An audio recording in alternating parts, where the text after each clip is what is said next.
income statement, given the originality, starting with the guard in Germany today, I mean, on and on. But on an income statement basis, where's the biggest risk for a CFO? Revenue dynamics, fancy EBITDA dynamics, or is it down at the bottom line? It's such a good question It's my because only right good. now, I don't have a yeah, good question thank you, Tom. Right now, that question has to be answered at the sector because I think tech gives you one view and the rest of the index gives you another view. Tech is a unique animal. Last year, the risk was all about margin. It was very clearly, oh, maybe we're not going to make quite as much margin as we were anticipating. We're going to have to spend a little bit more. Now the question is about revenue growth. This is something that did emerge in the fourth quarter earnings season as we started to see analysts' forecasts for revenue growth for tech take a little bit of a hit. Companies guide for slightly less optimistic revenue outcomes. So tech is a unique entity. The rest of the index is not as much a revenue story. The revenues already were relatively limited. So it's more a mix. Get one more in here. She has to go downstairs. For those of you that don't know this, it's like Raiders of the Lost Ark at the end when they take the thing, the ark, into the bottom. I mean, it's like 300 people on a floor with wood burning and coal burning stoves. It's like Victorian England. Bloomberg Intelligence. So talk to us about inflation and pricing power. I think during the 21-22 inflationary period, I thought American companies and companies in general did a good job passing costs along to consumers. Can they do that again if there's tariff-induced cost increases? It looks increasingly less likely that they'll be able to pass all the costs on. And they did a decent job in 21, 22. They didn't pass it all on. They actually did take a bit of a margin hit in that experience, and that created a downdraft in earnings. I think that over the course of this year, we're going to experiment with that kind of climate again in a different way. We're obviously not seeing a massive acceleration in commodity costs. Oil prices are indeed pretty contained. But what we are seeing is tariff-induced acceleration in input costs. And that's really difficult for companies to pass on to a consumer that is already struggling to make. Hello, this is Dr. Paul Cottrell, and we are live streaming on Rumble, on YouTube. You can see the market telemetry dashboard on YouTube. I'll be setting up X Spaces for a call-in, so please do that if you would like to ask questions or tell me, your opinion about the news. It's a great way to interact on the show. You can type in questions in the chat box of either Rumble or YouTube. So I'm going to set up the live stream on my website. Thank you for joining. Please help support my work by subscribing to all my channels. I have 4 channels on YouTube: Brighteon, Bitchute, and Rumble. It's very important that you subscribe to all the channels because I do get strikes periodically on YouTube. Now, help support the thousands of videos that I have released for free on these different channels by donating on my website, the-studio-reykjavik.com. You can donate through Stripe, PayPal, or buy me a coffee, or you can be a paid member to my Patreon channel. All the links are in the description of this video. So if you want to do a donation on my website, click the-studio-reykjavik.com. If you'd like to be a paid member to my Patreon channel, please click the Patreon link in the description of this video and all my videos to be a paid member. It's through the paid members of Patreon and the donations on my website that allow me to do these videos for free. All right.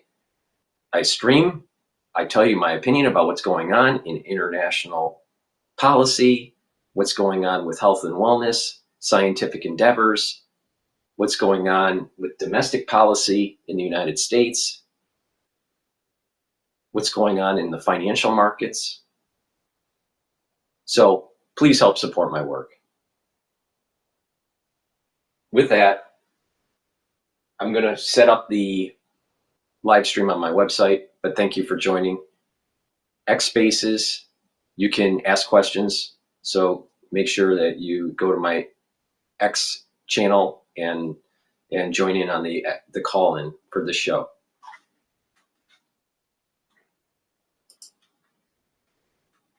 didn't see the same kind of change that Harvard did. Interesting. Now, keep in mind, Harvard is more than double the size of most of its elite peers. It's about 560 students.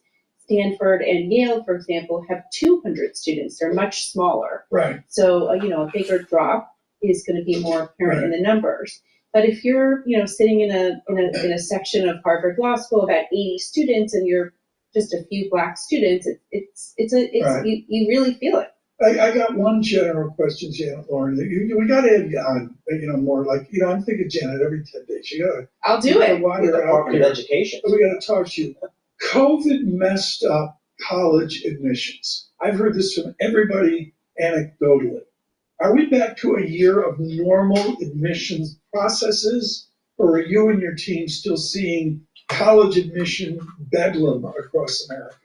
Well, it depends on which college. The elite colleges are back to the SAT and ACT again. Not everyone else has MIT followed. leading the charge on that. Yes, well, you really have to do the math at MIT, otherwise you're not going to be successful. So they were, they said this a few years ago, and then everyone followed about a year ago. But it's not clear what's going on in terms of SAT. Some are still optional, and what does that really mean, optional? Right. Exactly. 30 seconds. Is everybody moving to Europe?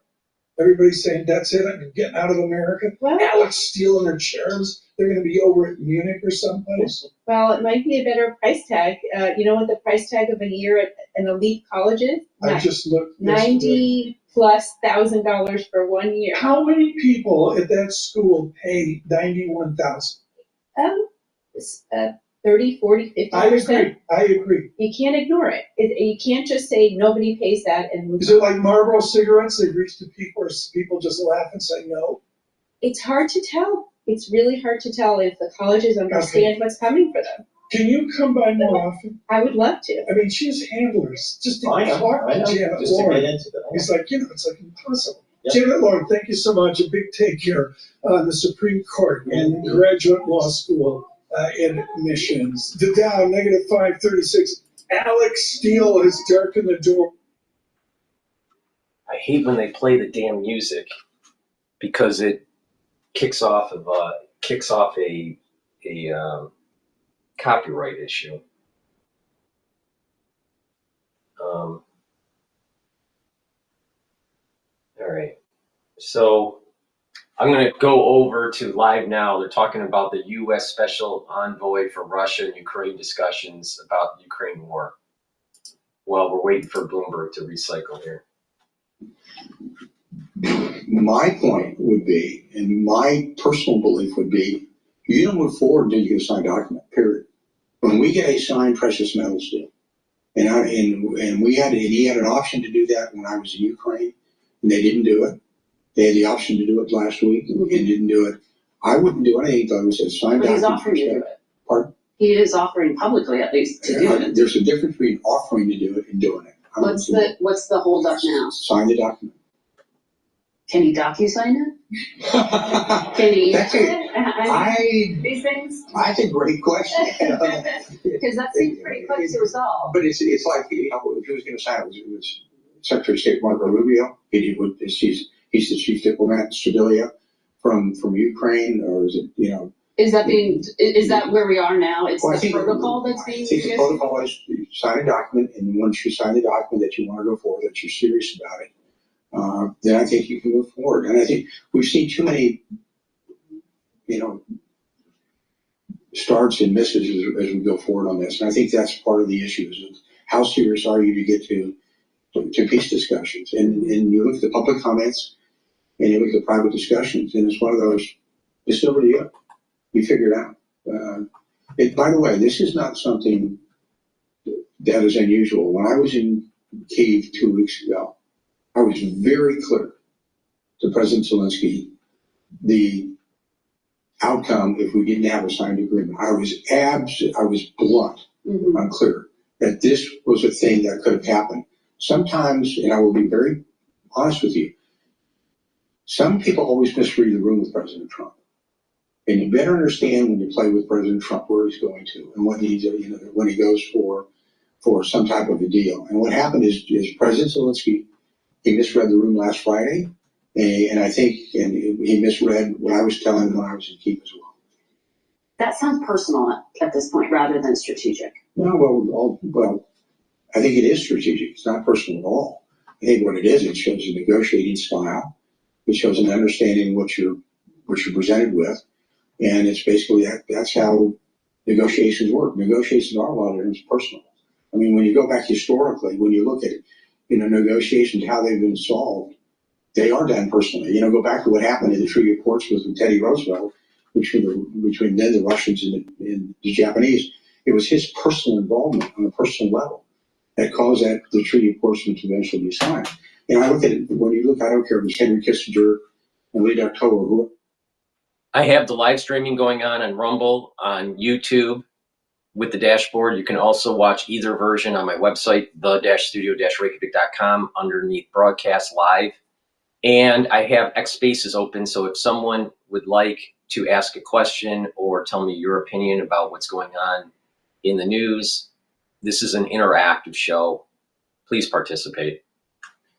With that said, please go to my store, the-studio-reykjavik.com, and help support my work and help support your health and wellness.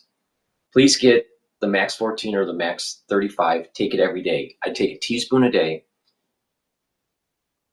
So how you do this is that you take the liquid in a teaspoon, swish it in your mouth, gargle about 20 or 30 seconds, and then swallow. That'll help with your immune system, boost that up. Do that every day. If you're not feeling well, take a double dose. Take a tablespoon or two a day. Do the same thing. Swish it in your mouth, gargle 30 seconds or so, and then swallow. What happens is your oral cavity will improve, and the health of your oral pharynx will improve. The mucosal barrier will improve, and the epithelial lining in your oral cavity and your oral pharynx will improve. That will help with your innate immune system. So please go to my store, the-studio-reykjavik.com, get the Max 14 or the Max 35. It's the first pillar of my health protocol. It's called the core. There's 4 pillars to the core. The first pillar is Max 35 or Max 14 to boost up the innate immune system. The C60 is a very strong antioxidant. That's the second pillar that will soak up free radicals and bring down stress in your cells. The third pillar is turmeric, ashwagandha, and lignans to bring down inflammation to help boost up your immune system. And the fourth pillar is Boomer Boost, which is a powder that you take either for breakfast or for lunch, and it will boost up your energy levels and your metabolism. So that's the core. You add stuff to it, and voila, you're customizing a health protocol for you that will slow down the aging process, give you the energy that you need, target the systems that you want to target, and boost up your immune system. So please go to my store, the-studio-reykjavik.com. I am the most comprehensive person telling you how to stack these supplements and offering you extremely high quality supplements.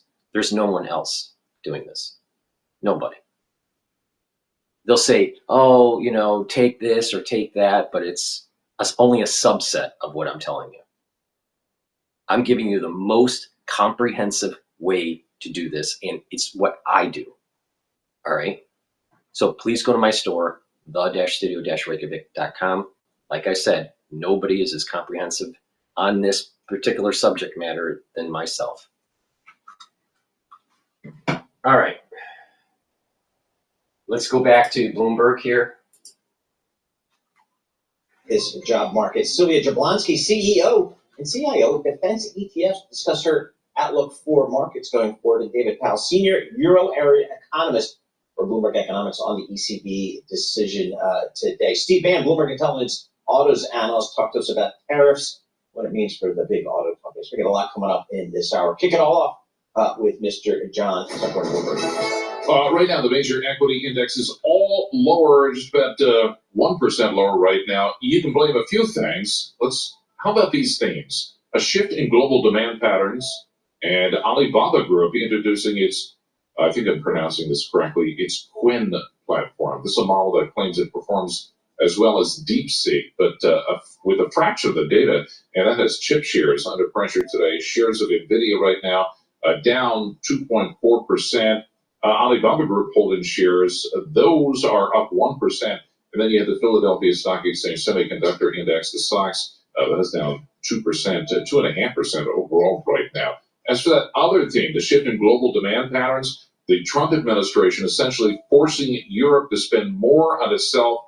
So that, as we've seen with the defense stocks in Europe, is kind of a boon for the European stocks. And Max Kettner at HSBC says, you know what, investors should be looking outside the U.S. Yeah, I'd rather look elsewhere right now. So we've just put out a note this morning saying, look, guys, probably the US is not the place to be right now, at least tactically, because those tariff headlines are probably not going to go away.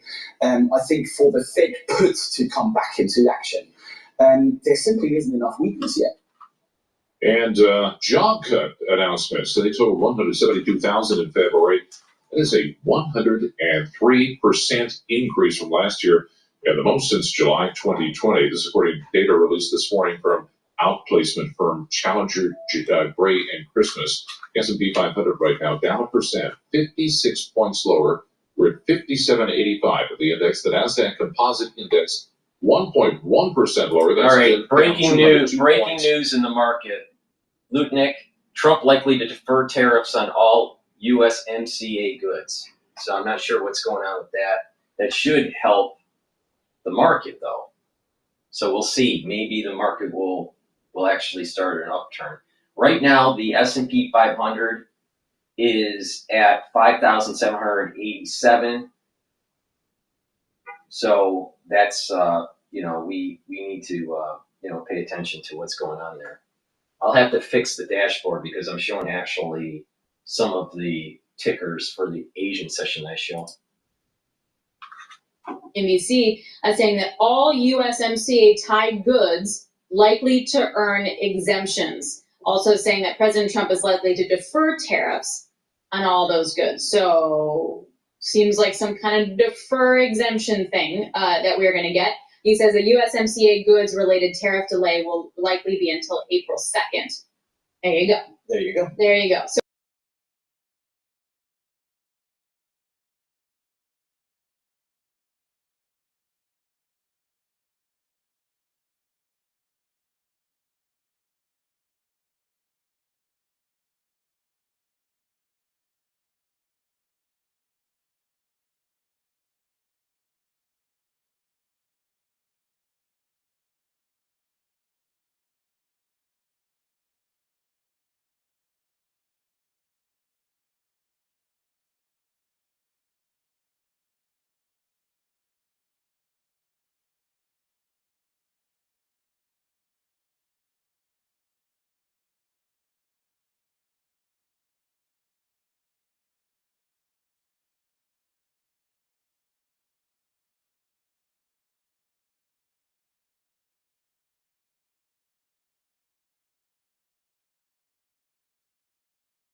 in 2024. So for NVIDIA, it's really more of a technical game. You will know more about this, Paul, but the chart watchers are fixated on a 200-day moving average. So this measures the long-term momentum that some investors are really close looking an eye on. Todd Stone of Strategist says that his level is $113 per share.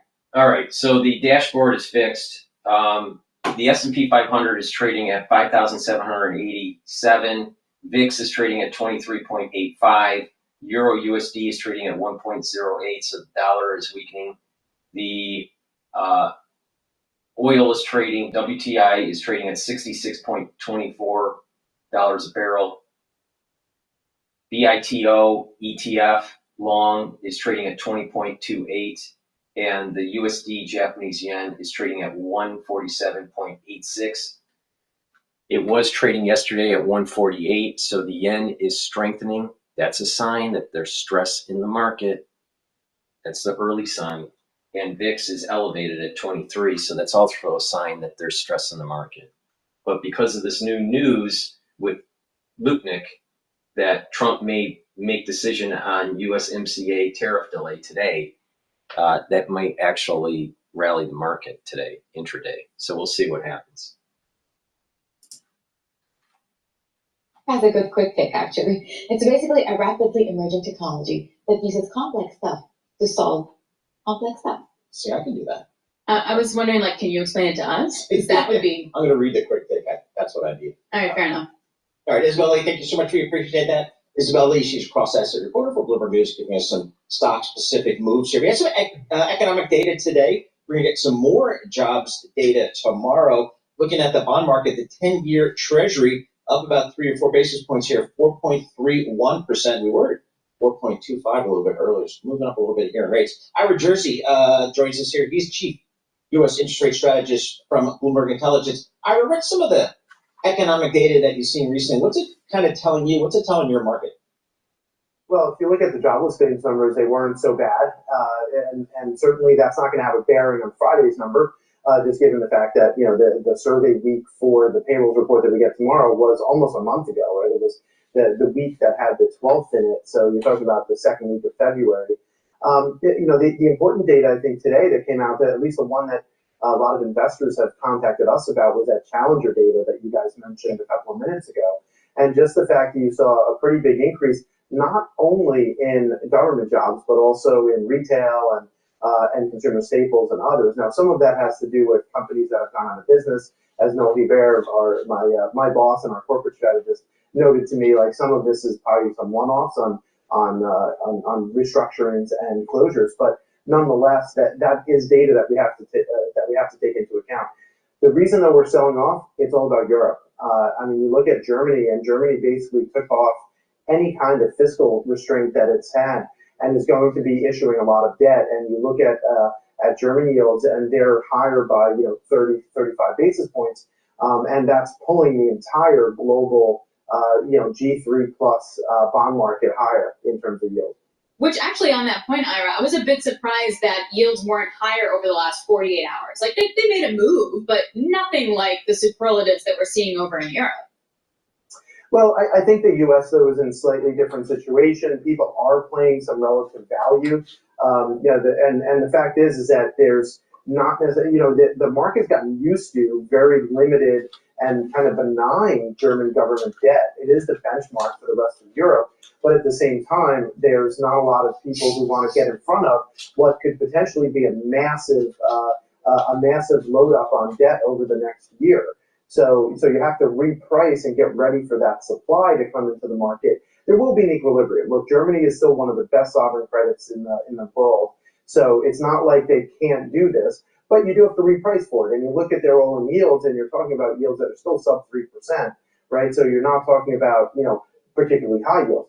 Interestingly, and I think this is something that's changed a lot, we put out a note this morning just about looking at the relative value across the developed market bond markets, and actually U.S. Treasuries have the lowest yield of anything after you hedge the FX risk, right? So you can't ignore the adjustments that are going on in the euro and sterling, as well as against the dollar as well, when you're considering where all these bond markets are trading.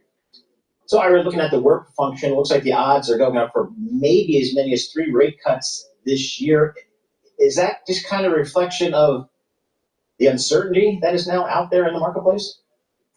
Partly uncertainty, and also the retail sales and consumption data that we've gotten recently was not particularly good.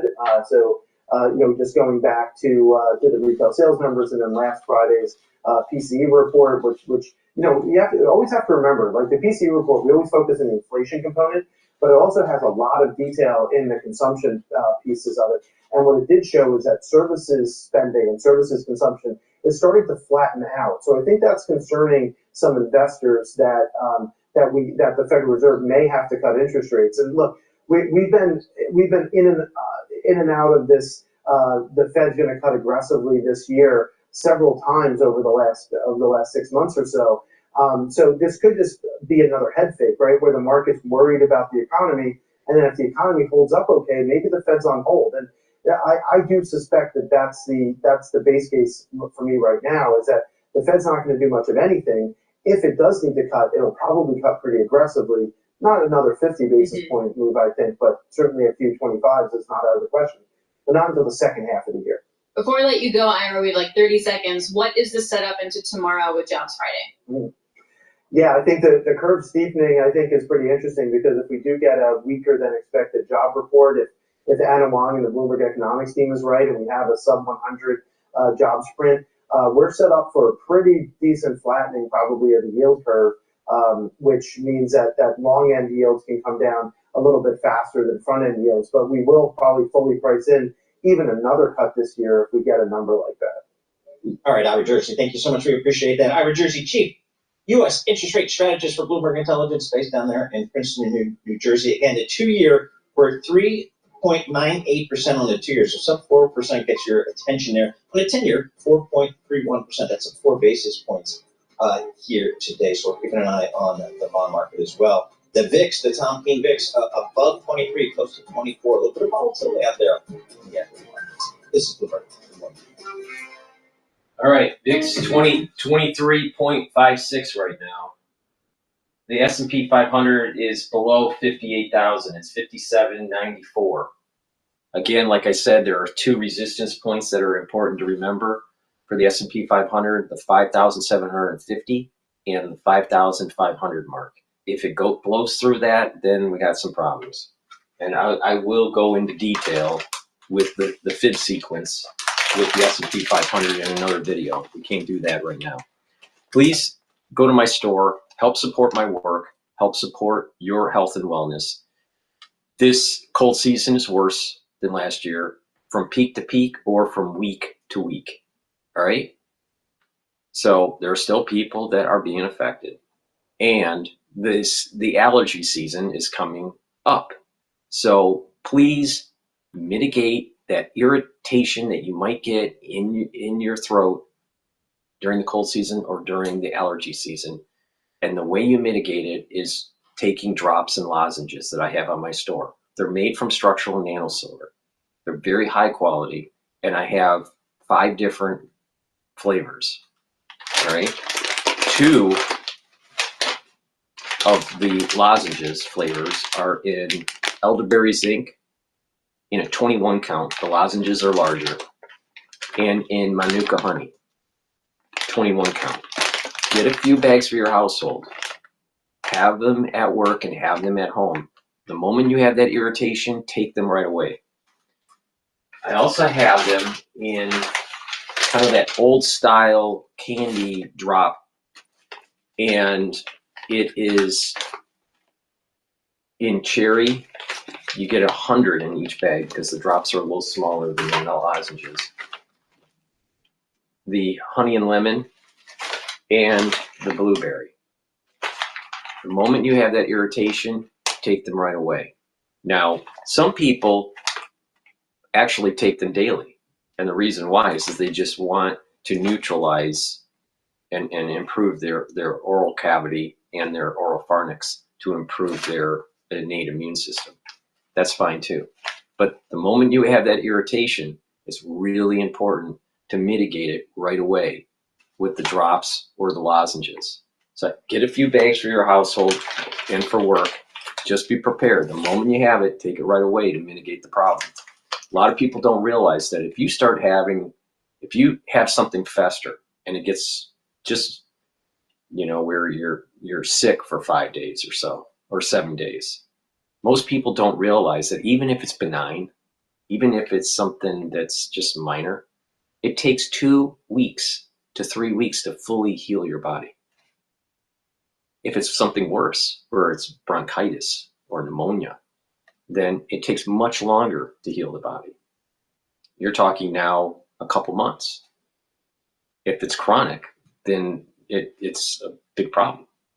So a lot of people don't realize that if you get sick with just a very mild cold 3 times a year, you are literally either sick or healing from the sickness 25% of the year. So that means that your immune system isn't focusing on other things in your body to help heal, and it's more focused on the immediate issue. This is the reason why people that get sick all the time age faster. So please go to my store, the-studio-reykjavik.com, get the products that I have, and listen to how to take them. There is a very logical reason on why I tell you what I tell you. So please go to my store, get the lozenges and the drops, get a few bags for your household, mitigate the problem right away. Because if you mitigate the problem right away, your body doesn't have to fight and heal as often throughout the year. Please go to my store, the-studio-reykjavik.com, and use discount 5 and you get $5 off any order. All caps, discount the number 5, and you get $5 off any order. Are higher there, the German DAX, that was up 1.3%. There was actually a post by an investor that had a picture of Donald Trump and it said, "Make Europe great again." Yep. And, you know. I mean, this is huge for Germany. Walking back from this austerity pledge is generational. Which actually is something that takes an amendment to their constitution. Okay. So, I That's mean, why they're trying to get it done before the next government comes in. exactly. Some of the data, the Challenger Grain Christmas reporting 172,000 job cut announcements in the U.S. in February. That is the highest monthly total since July of 2020. S&P 500, 45 points lower. That is down 0.8%, 5796 on the index. The Dow Jones Industrial Average down 250 points. The Nasdaq 100, 189 points lower. That is down 0.9% right now. And car owners missing their monthly payments at the highest rate in more than 30 years. We check the markets view all day long, right here on Bloomberg Radio. I'm John Tucker. That's your Bloomberg Business Flash. Paul, Alex. All right. Thank you so much, John Tucker. Alex Steele here alongside Paul Sweeney. This is Bloomberg Intelligence Radio. We are broadcasting to you live from our Interactive Broker Studio right here in Midtown Manhattan. As John was just talking about, we are well off the lows of the session, just whipped around by headlines on tariffs. Sylvia Jablonski is CEO and CIO of Defiance ETFs, and she is here to join us on her take on the markets broadly. Sylvia, do you feel like there is a Trump put out there? Have we learned that in the last few days? Good morning, Alex and Paul. Great to be here. I think we're waiting for it. The market's certainly waiting for it, and I think that's what we're seeing here, right? The first thing that we're seeing is headwinds from the tariff policy and things like that. And the put that comes into play should be things like tax cuts, and it should be things like deregulation, and kind of that positive news that the market was really rallying around the election time. And so that's something that the market's certainly waiting for. I think it's there. I just think that this is the first order of priority. So we're going to probably have to have some volatility along the way for the next couple of months. Some volatility. So how does an investor kind of, deal with the volatility? Is it step aside a little bit? Is it just kind of try to look through to the other side? Because again, we are seeing, I guess just from the top of the S&P, about a 6 or 7% drawdown here. I'm not sure to what extent that gets people's attention, but it's going to be tough for the next several months, as you suggested. It's going to be tough for the next several months, but I just think that, whenever I see pullbacks like this, and, I've talked about this with you all before, I think that if you have a long-term mindset as an investor, these are kind of the times, when everyone is fearful, it's time to sort of jump in and buy on those dips to hopefully experience the rips later on. You look at stocks like NVIDIA that have just precipitously fallen really in the last few weeks, and what does that mean? Does that mean that AI is kind of gone, that we're no longer going to monetize on AI, that, that earnings call where they still have this, massive level of demand out there and they're, trying to catch up with supply? I mean, the headline story for some of these AI companies and chip companies that have fallen, I think, is just a great opportunity to go in and buy in on. And there are so many places to look in the market as well. You have great companies like Broadcom and Oracle that participate there, strong balance sheets, triple-digit growth in AI revenue is well diversified. And then, you can look at XMAC, right? If you're kind of spooked by the Mag 7 and don't want to add more there, you can diversify your S&P 500 exposure and pick.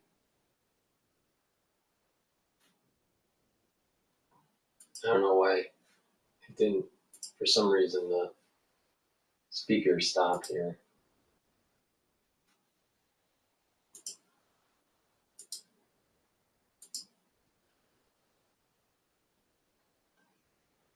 on sale because they didn't exceed expectations in the way that the market was pricing, versus if I'm a consumer staple stock and all of a sudden my input costs are going to go higher. So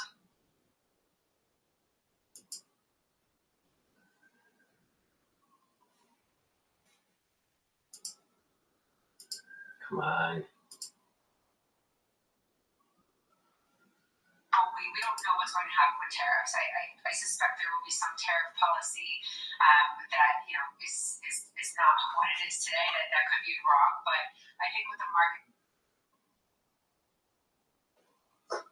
So that you can price in to just answer that question, like what does that actually mean, right? But I don't suspect that means a 20% drop from highs that we're seeing on some of these companies, right? So I think it's just more around uncertainty and clarity.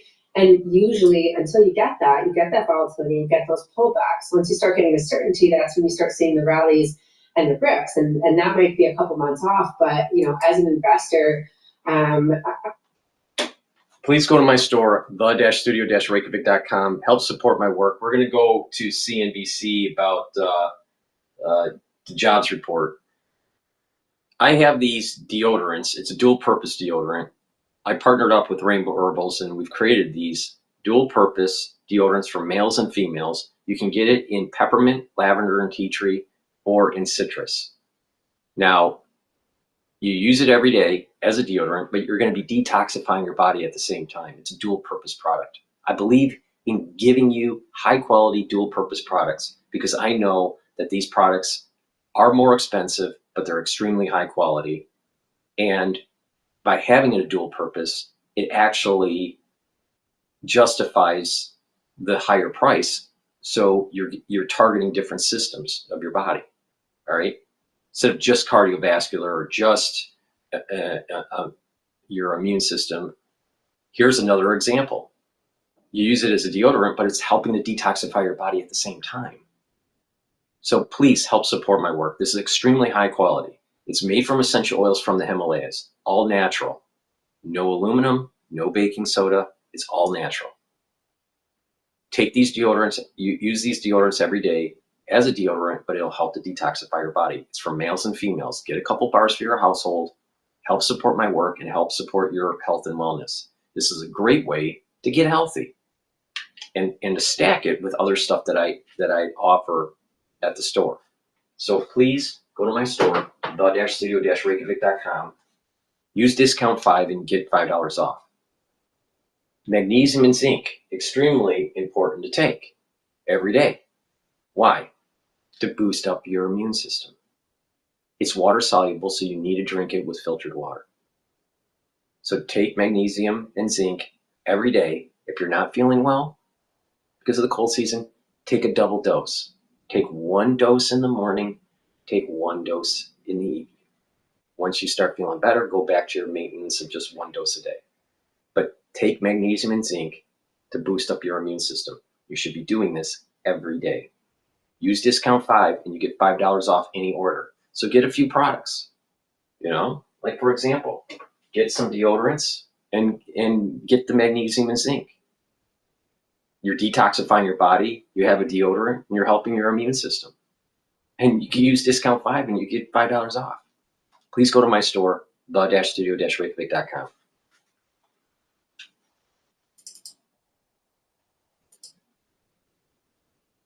Just announcing layoffs released. Our senior economics reporter, Steve Leeson, joins us now with more on how much Doge could be in tomorrow's jobs report. What do you think, Steve? It's a tricky story here, but first let me tell you, Andrew, announced layoff in February surging by 245% to the highest level since the pandemic, with the Trump administration's efforts to reduce the federal workforce playing not the only, but the biggest part in that. The outplacement firm Challenger Gray Christmas, they're saying that announced February layoffs, not actual layoffs, but announced ones, rose to 172,000, up from just 49,000 in January. It's the highest monthly number since July 2020, the worst February since 2009. It was a mix of layoffs from the government and the private sector, including government at 63,000 announced. That includes federal workers and private government contractors. Retail, 45,000, hit by cold weather, as we know, and tech, 22,000, with HP, Meta, and Workday among the tech giants we know that announced February layoffs. The DOGE impact was the top reason cited for job cuts, followed by market and economic conditions, and then bankruptcy. The bulk of government job cuts are likely too recent to show up in tomorrow's jobs report. Workers won't be counted as unemployed until their severance runs out. But remember, roughly 30,000 federal workers, they leave their jobs monthly in a normal month. So the hiring freeze announced by President Trump on day one of his presidency, that could mean vacated jobs won't be filled. That could create some negative numbers that could drag down the headline number even as soon as tomorrow. Now, Evercore ISI, in a research piece, suggests total job losses from DOGE could be as low as 50 if the government eventually gets back to hiring, or as high as 660,000 in a worst case scenario created by what it calls DOGE policy uncertainty. They wrote, DOGE-related uncertainty over contracts and grants could have an additional paralyzing effect on hiring at employers exposed to those funding sources or in need of regulatory approvals from agencies that are themselves paralyzed by DOGE review. Now, most forecasters that I'm reading are settling on some kind of midpoint here between total job losses of 250 to 350,000. That's federal job losses, or roughly 20 to 30,000 a month. That would be a noticeable number, but the ultimate economic impact depends on whether the private sector finds jobs for those workers, Andrew, and can make up for those job losses. So how many workers are we talking about in terms of who could be affected by the layoffs? Well, it's pretty extensive, Andrew. For example, there are 3 million federal government workers. We don't know. We heard, for example, Veterans Affairs was one place that was mentioned where they could have it. Talking about the IRS. Local government of employment is 15 million. Most of those are educational workers. We don't know how the Department of Education changes planned by the Trump administration will change that.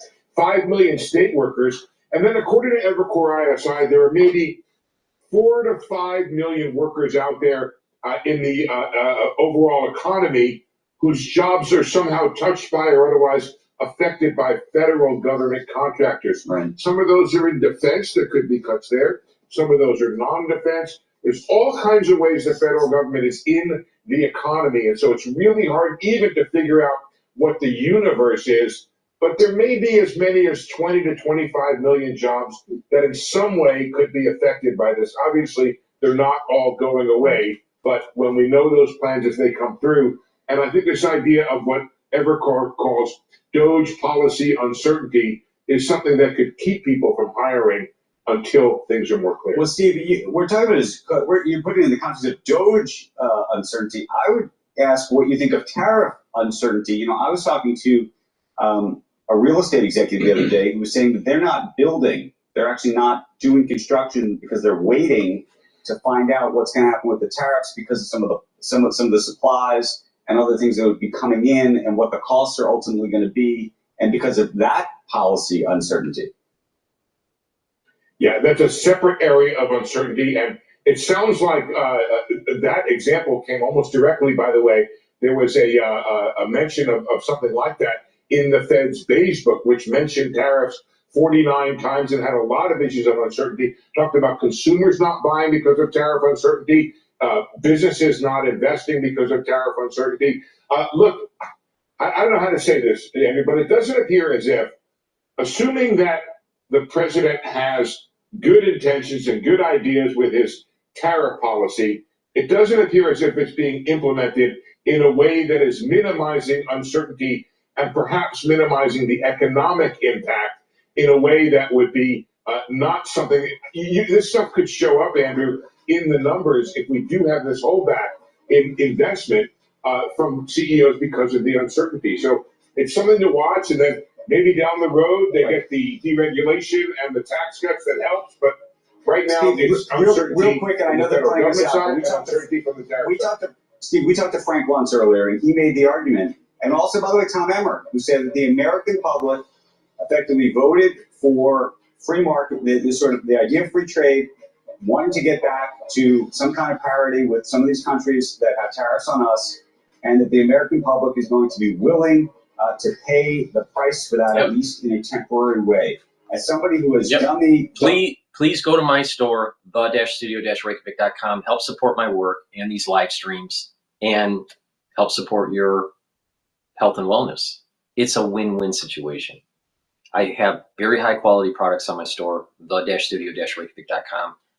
And these are products that I use as a holistic approach to slow down the aging process and to get healthier and to boost up your immune system and to target certain organ systems. One great product line that I have on my store is the structural nano silver soaps. You can get it in peppermint or in lavender in the new packaging. And honestly, I think the new packaging looks pretty good. And in the older packaging, you can get it in lemongrass and in charcoal tea tree. Get a few bars for your household. Use the structural nano silver soap. It's very high quality. Use discount 5. You get $5 off any order. Get a few items and help support your health and wellness and help support the channel. I greatly appreciate the ones that do purchase the products and the ones that donate. It's through your patronage that allows me to do this. And it's through me telling you how to stack this stuff that actually is going to make you healthy. So with that, let's go to Cash Jordan, because we got to know what's going on with New York City, right?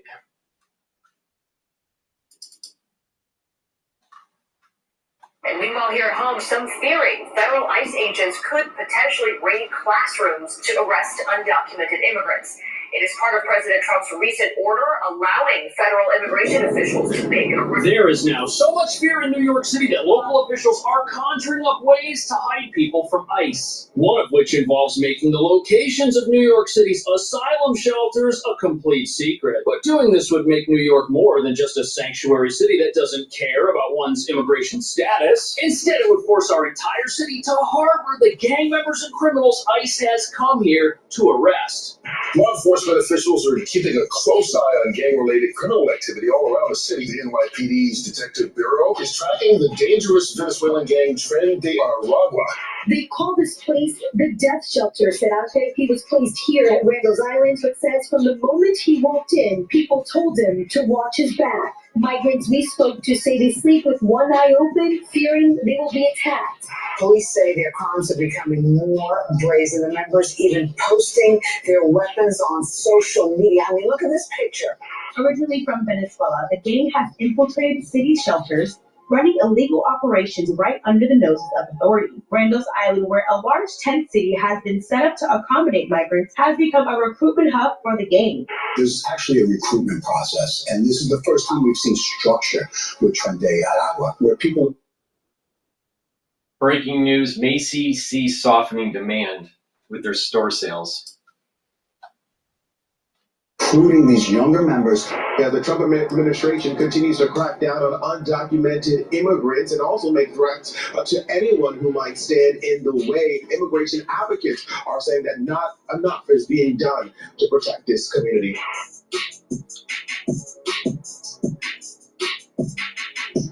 Some of New York City's leaders want to make the disclosure of its asylum shelters illegal. But what none of those in favor of this new idea will admit is that it's just going to make New York the #1 location for gang members and fugitives to hide themselves in America, if it somehow isn't already. Because over the last year, the Venezuelan gang Tren de Aragua has been coming here en masse, setting up shop inside the very shelters New York City's laws mandate it operate, like the infamous Roosevelt Hotel, which has over 1,000 rooms and serves as a shelter, immigrant welcome center, and a gang hideout, with criminals allegedly using this facility to plan and commit crimes all over town. Something they get away with because as a sanctuary city, New York bans police from entering and patrolling its shelters to keep them safe. And with gang members smuggling weapons inside food delivery bags right through their front doors, these places aren't just where criminals live, they're also where these gangs who specialize in human trafficking find new recruits and new victims to exploit. And even though many of these well-known facilities are slated for closure in the coming months, any new ones that open might be kept secret. Which brings us to the real reason hiding these places is such a bad idea. If terrible people like gang members and criminals and possible terror watch list suspects are living in them. Hiding them from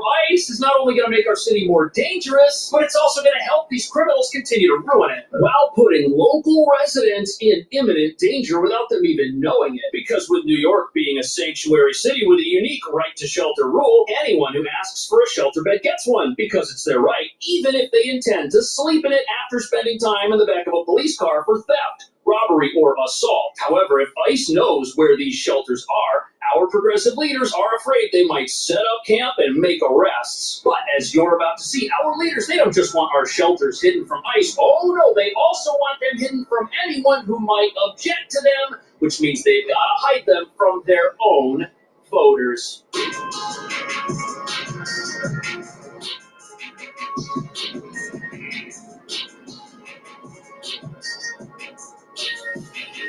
So this right here is the Roosevelt Hotel. It's the most prominent shelter in New York City. Outside you can see a police tow truck. They're towing what looks like an abandoned or illegal vehicle. There's some stuff inside of it, like a bandana and a bunch of garbage along with a hat. But look around. This entire area is nothing but offices. We're near Grand Central Terminal, and thus when this place was set up over 2 years ago, there wasn't the type of... All right, breaking news. U.S. grants autos 1 month tariff exemption. Let's go to that breaking news here. Okay. What does that then mean for Ford and GM? Well, definitely a big relief for the big three. But I think at the end of the day, I think Trump really wants U.S. cars to be made in the U.S. But, the USMCA is still in effect. Trump is a businessman. I think he's going to make sure we keep our agreement. But I think temporary relief, but I'm sure the boardrooms are really busy right now in developing plans to actually bring at least some of the production back into the U.S. But at the end of the day, they're going to have to spend more money. Automakers are going to have to spend more money to make those moves. And it could impact, profitability, especially in the EV side of things. Broadly speaking, if I look at the big three U.S. automakers, how much of the production is U.S. based versus non? Right now, it's about 60-40.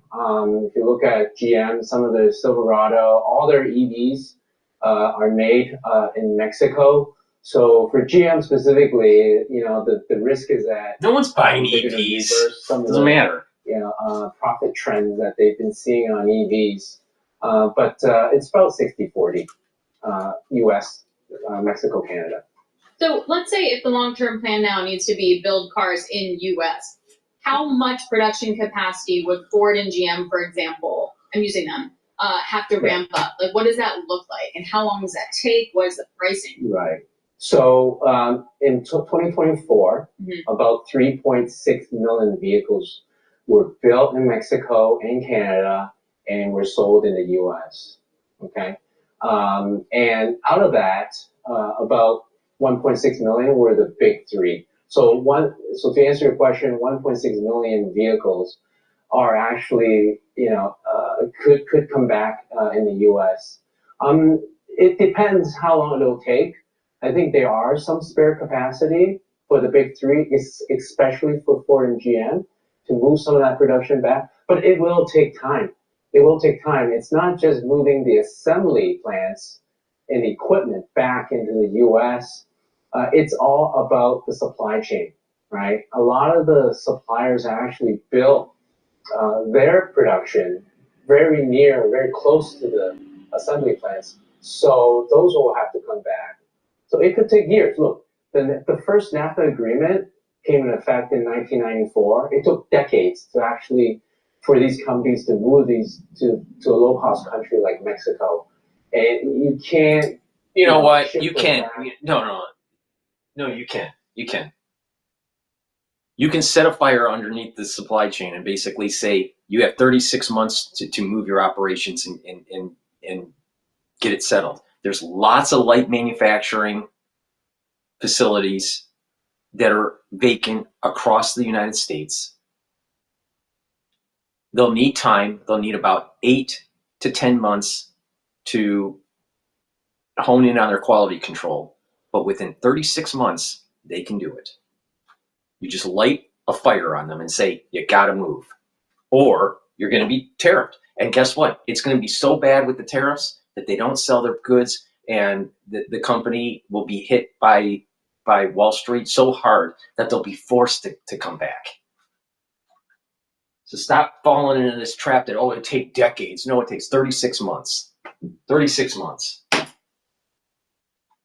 Oh, we're gonna probably see some market share shift as well. For the Asians, Toyota and Honda has done a really good job in locating production in the U.S. over the past decade. You just heard Honda is looking to actually shift some of that production back from Mexico to the U.S. So I think they'll be okay because demand for their vehicle is still very, very strong, and they are able to keep pricing. So if there are any price increases from them, I think the consumer will be more willing to pay for it.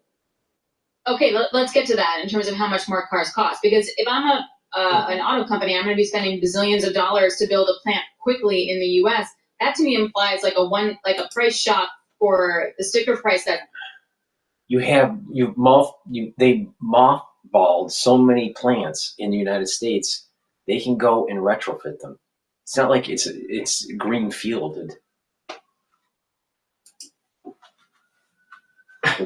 Directly to the auto dealers, but I think they're using that excuse to raise prices. But that's not a good thing, because what we're seeing this year and then at the end of last year is that consumers are price fatigued already, right? Prices of pickup trucks and SUVs have risen quite a bit, faster than inflation rate since the COVID era.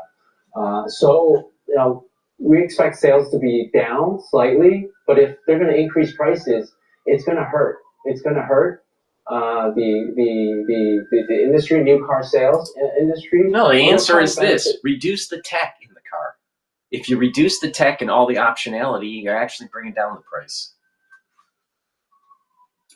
They over-option these vehicles. Go and do more repairs on them to keep it running. All right, Steve, thank you so much. We appreciate that. Steve Mann, Global Autos Thank you. and Industrials Research Analyst for Bloomberg Intelligence, joining us from Princeton, New Jersey. Princeton, New Jersey, BMW fucking actually idiot. built in South Carolina, I think Matt told me. So that would be a Well, that's the whole thing with auto tariffs. It's not like it's just one car and then it's built. It's like this part comes from Mexico, and then it goes to Canada, and this other part's added on, and then it goes through the U.S. and then goes back to Mexico, where another part's added on. So, no? I don't know exactly. So TBD? TBD, or I'll let you know. No. All right. Reduce the optionality of the vehicle. So this is going to happen in a few phases. There's going to be a tariff. There's going to be increase of prices. You can reduce optionality so you don't have as much inventory, and force sub-assemblies and these other part makers, tier 1, tier 2, tier 3 suppliers, to move back to the United States. And that higher cost of the vehicle after that moving back to the United States can be offsetted by reducing the tech that's in the car. These cars are way over-teched. You do not need all this fucking bullshit. Most people don't even use it. And then you're bringing a product that is more robust because the higher tech vehicle has problems, for robustness.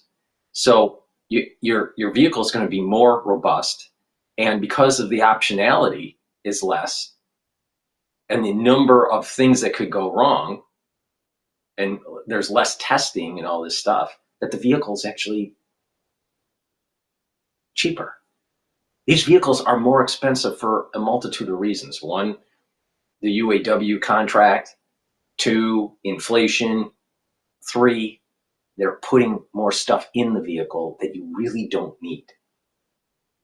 So if you go back to basics, if you minimize the optionality of these vehicles, then you can bring down the price.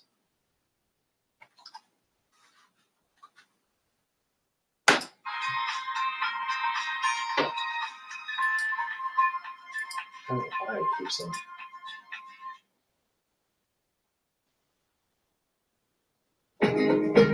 All right, so what we're going to do is go back to Cash Jordan. Americans are just going to need to take the pain, and the automakers are going to need to realize, stop over-teching the vehicles. Because right now, you look at the dashboard design, they totally suck. Almost every single vehicle has a terrible dashboard design because they're trying to make it into where you're driving an iPad. Very stupid. Please go to my store, the-studio-reykjavik.com, get the multivitamin.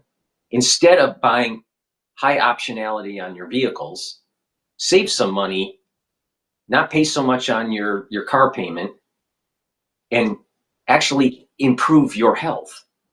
Because there's lots of Americans that have early cardiovascular disease, they have problems with their immune system, and they're either borderline diabetic or already diabetic. Please go to my store, the-studio-reykjavik.com, and get the multivitamin. Why? Because the multivitamin is multivitamins and minerals are cofactors for enzymatic activity. So if you have the right amount of vitamins and minerals, your enzymes are going to perform better in your cells, and your cells are going to perform better, and therefore your tissues and your organ systems are going to perform better. So please go to my store, the-studio-reykjavik.com, and invest in your body instead of Ford or GM or some other stupid automaker that's giving you crap that you don't even need, and it's not even that well designed. Please go to my store, the-studio-reykjavik.com, get the multivitamin, use discount 5 and you get $5 off, and you're investing in your health. Because guess what? That's way more important than having a fancy, video system in your SUV. You know why? Because when you go into your geriatric years, or let's say you're 45 years old and you start feeling chest pains and you have your first MI, and you're praying to God that you're not going to die, guess what? You're not going to care if you have a great video system in your SUV. But if you listen to me, you're slowing down the aging process, you're getting healthier, and you're reducing some of these chronic problems that we have in the United States. My brother died from heart disease. You know why? Because he ate too many fucking Big Macs. Now, many people, they go to the hospital and they're having their first heart attack. Oh my God, guess what? In their eyes, they are praying that they're not going to die. But yet, weeks before, or months before, or even years before, they wanted the bread and fucking circus. Wake up. Please go to my store, the-studio-reykjavik.com, and get the multivitamin. Follow my protocol. It works. But if you don't want to listen to me, you're going to have problems in your geriatric years. Guaranteed.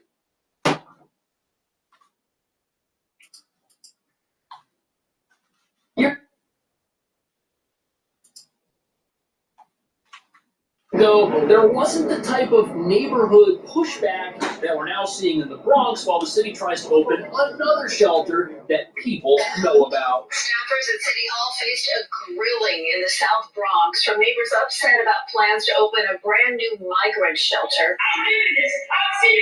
Things got worse when the mayor's chief of staff revealed the decision to open a 2,200-bed single men's shelter for newly arrived migrants. All right. I want to bring up something. You got these basketball players, all right, or football players, it doesn't matter. They're making lots of money. Even the collegiate now athletes are making money and getting advertising revenue. These people, this guy is the Milwaukee Bucks forward. I don't watch basketball. I don't like it. But the thing is these people are making a ton of fucking money, and most of them are retarded. Literally retarded. But you will pay for their ticket to get a seat watching a stupid game and not invest in your own health. Meanwhile, we have a health crisis in the United States, and insurance companies and premiums are getting more expensive, and people's outcomes are worse because of this bread and circus horse shit. Why should this person be making millions of dollars while most of the people that are in the crowd have heart disease and they're not paying attention to their own health and investing in their own body. You think this guy's going to care when you have your heart attack and you're in the ER? You think he's going to fucking care? He doesn't.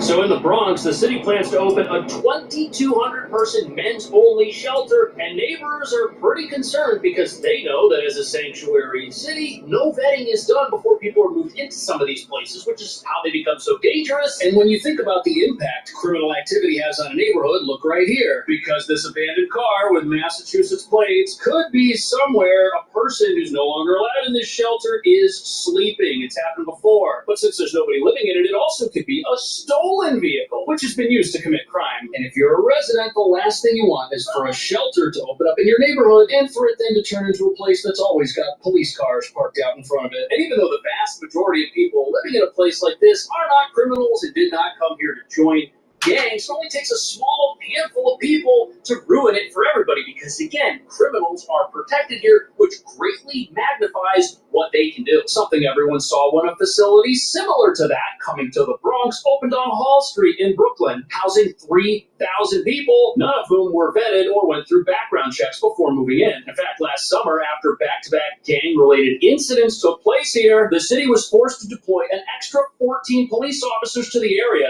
in order to keep the peace. And people from the Bronx, they're not stupid. They know that this is coming to their area when that new shelter opens. Because New York is not a law and order city, and our police are prevented from doing their job inside these places, which would really benefit every community in town, including the people who live at these facilities. You've got families with little kids in some of these places. They don't want to live next to gang members. They don't want their families to be at risk, but they are, which makes you wonder who exactly is benefiting from these places. What are we talking about? What's going on inside this hotel that is now spilling out into the Times Square area? Yeah, I mean, there's actually a recruitment process, and this is the first time we've seen structure with Trente Aragua, where people are recruiting these younger members as young as 11, and they've been described as some of these. So gangs, criminals, they're making themselves at home in facilities just like this one, and they're using them to grow their criminal empires and find new members. All of it. YouTube Premium is ad-free YouTube and video downloads. So you can watch cooking shows as you eat airplane food. Try 1 month free. Find new members. All of it for free. They don't have to pay to stay here. And of course, if you knew something like this was coming to your neighborhood, you would have questions. But our leaders, they don't want you to ask questions, so they want these places to now be kept a secret. So you see this car right here? It's got the yellow boot on it. The police are towing a whole bunch of vehicles in front of this hotel right now. This one over here has got the yellow device on the windshield. That's called a barnacle. You can't drive if you can't see. But this plan to hide asylum shelters, it's being done as a response to President Trump's immigration crackdown. And it says here, as the federal government does its job by arresting people, the city thinks its mandate is to protect all of those individuals, even if some of these new neighbors are gang members who are a security risk to the people they live near. But the most frightening aspect of all of this is that if shelter locations are kept secret, and if they continue to be a haven for criminals because of our sanctuary city policies, none of the residents who live near these places will be able to take necessary precautions. Look at this. Just a few months ago, articles came out about how the gangs living at the Roosevelt Hotel were committing crime in Times Square, which is nearby. And although there's definitely an argument here to keep the residents of these places free from harassment and from unnecessary intrusion in their lives, how much dignity and privacy do people lose when just the location of the shelter is made public? After all, taxpayers pay for it. It is publicly funded. Shouldn't people know where it is if it's hidden and kept in the dark? How is anybody going to hold a place like this accountable for mismanagement? At the same time, the names of the individuals who live in these places, that's never released. And since many of these places are dual purpose as they offer services, there's no way to prove that someone who walks in the front door even lives there. If these places are hidden from the general public may end up being less safe. This is the building right here that we're talking about on East 144th Street, right next to the Brooklyn Expressway. And take a look around. This is not exactly a residential neighborhood. In fact, as you can see, it's surrounded by industrial buildings. The city detailed plans to offer 24-hour security. So according to the television, people shouldn't be worried about security because this new facility opening in the Bronx is separated from the neighborhood near it by a highway and an overpass. But so are some of the city's other shelters, which have rather poor reputation. Breaking news. I think it was the Danish bank is cutting rates. So a lot of banks are cutting rates now in Europe. Safety, like the facility on Hall Street. It's almost identical in that it's a former co-working space on the other side of a highway and an overpass, under which police catch people doing all sorts of things that are against the law. On top of that, even though it's an industrial area, there are local businesses there, and many of them have reported an increase in crime. And the nearby grocery store to this facility was particularly hard hit, and apparently people were stealing from the grocery store while still wearing their IDs to let them back into the Hall Street shelter. And look, are most residents of these places stealing at the grocery store? You know, the problem is that we've lost God, country, and family in our society. There's a lack of ethics. There's an awful lot of minority type people that are ripping off society, and they're doing it on purpose. And you know what? The Democrats are letting it happen. No. However, the city's inability to safely manage them because of our sanctuary laws, that adds an element of danger to this entire equation that no progressive who wants to keep these places hidden will ever admit. And if our leaders are telling people to relax because the new shelter is by a highway overpass or in a non-residential area, they're either ignorant of what's going on at some of the other shelters like Hall Street, or they're deliberately concealing it. Because anybody who watches the news knows that this stuff is going on. Anybody who's walked over by the Hall Street shelter and who's seen the ambulances and the constant police cars knows something's wrong. But if you thought people living near one of these facilities may have something to worry about, wait until you hear what the non-gang members who actually live in them have to say about safety.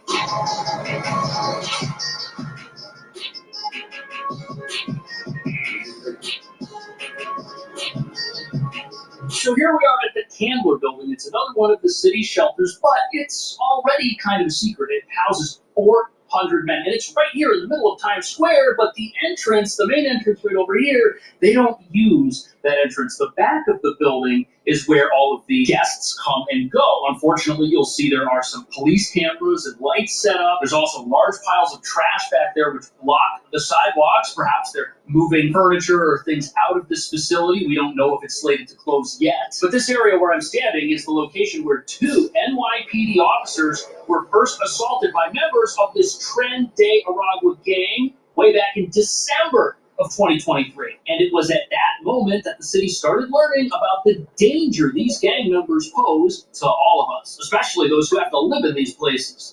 18 people were arrested. They call this place the death shelter, said Alfred. He was placed here at Randall's Island, but says from the moment he walked in, people told him to watch his back.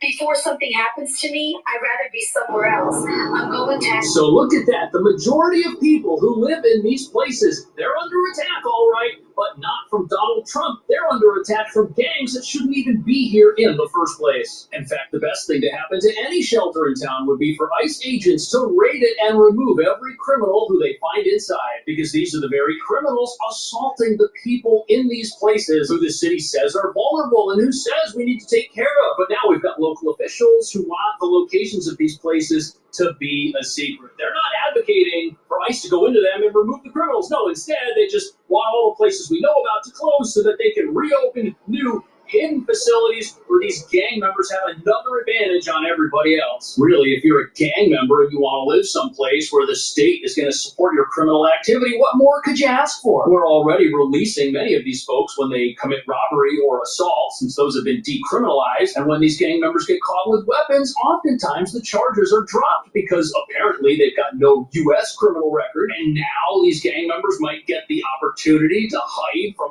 ICE, living in secret locations for free. If that happens, it's going to be even more of a public safety nightmare for people out on the streets and for the non-gang members who live in these facilities. Originally from Venezuela, the gang has infiltrated city shelters, running illegal operations right under the noses of authorities. Gang members disguise themselves as food delivery workers, riding mopeds, and carrying delivery bags filled with weapons.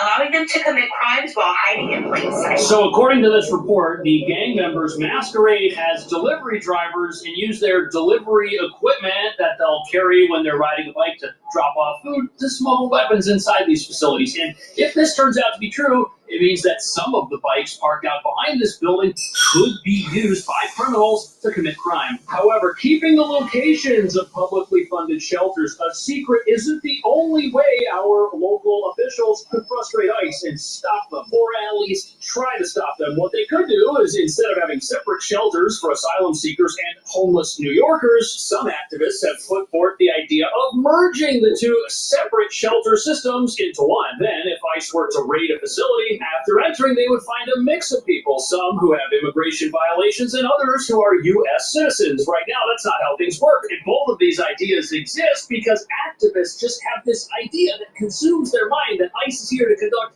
mass deportations when that's not what they're doing, and that's not what they say they have any plans to do in the future. Aragua uses fear tactics to strong-arm migrants into joining, bringing their families back home if they resist. For those who refuse, they're labeled enemies of the gang. The gang preys on vulnerable young migrants, forcing them into criminal activity. Many members are as... Why do we want to pay for people like this to secretly live in our city while ruining it? Do our leaders really hate the new president that much that they'd be willing to fund a criminal enterprise that's growing right here, ruining life for all of us, especially the people who they live near in these facilities? These gangs like Tren de Aragua, they're human exploiters. And once they enter these places, they start looking around at how they can use the human capital they're surrounded by to benefit them, forcing people to commit crimes, shoplift, rob people, and forcing others to sell stolen products on the sides of the streets. Who's going to protect the immigrants that live in these shelters from the immigrant gangs that are living in them as well? Has anybody ever thought about that? Because ICE could sure protect them. They would get rid of the criminals. And if our leaders were really concerned about protecting vulnerable immigrants, they'd cooperate with ICE. They would turn over these gang members. And you know something? New York could be the safest big city in America for immigrants, but it doesn't want to be. Instead, it wants to be the safest place for criminals, which is why it's helping them and why our leaders now want to keep the locations of places where criminals might live a complete secret. What do you think about that? Is that a good idea? Let me know. Thanks so much for watching. I'll see you in... New York is a shithole because it's run by Democrats. Please go to my store, the-studio-reykjavik.com, and help me escape from fucking New York by getting my toothpaste. This structural nano silver toothpaste has no fluoride. You know why? Because fluoride makes you stupid. And this toothpaste is structural nano silver. So what that means is it's going to whiten your teeth, freshen your breath, reduce the inflammation of your gum line, and improve your gum line.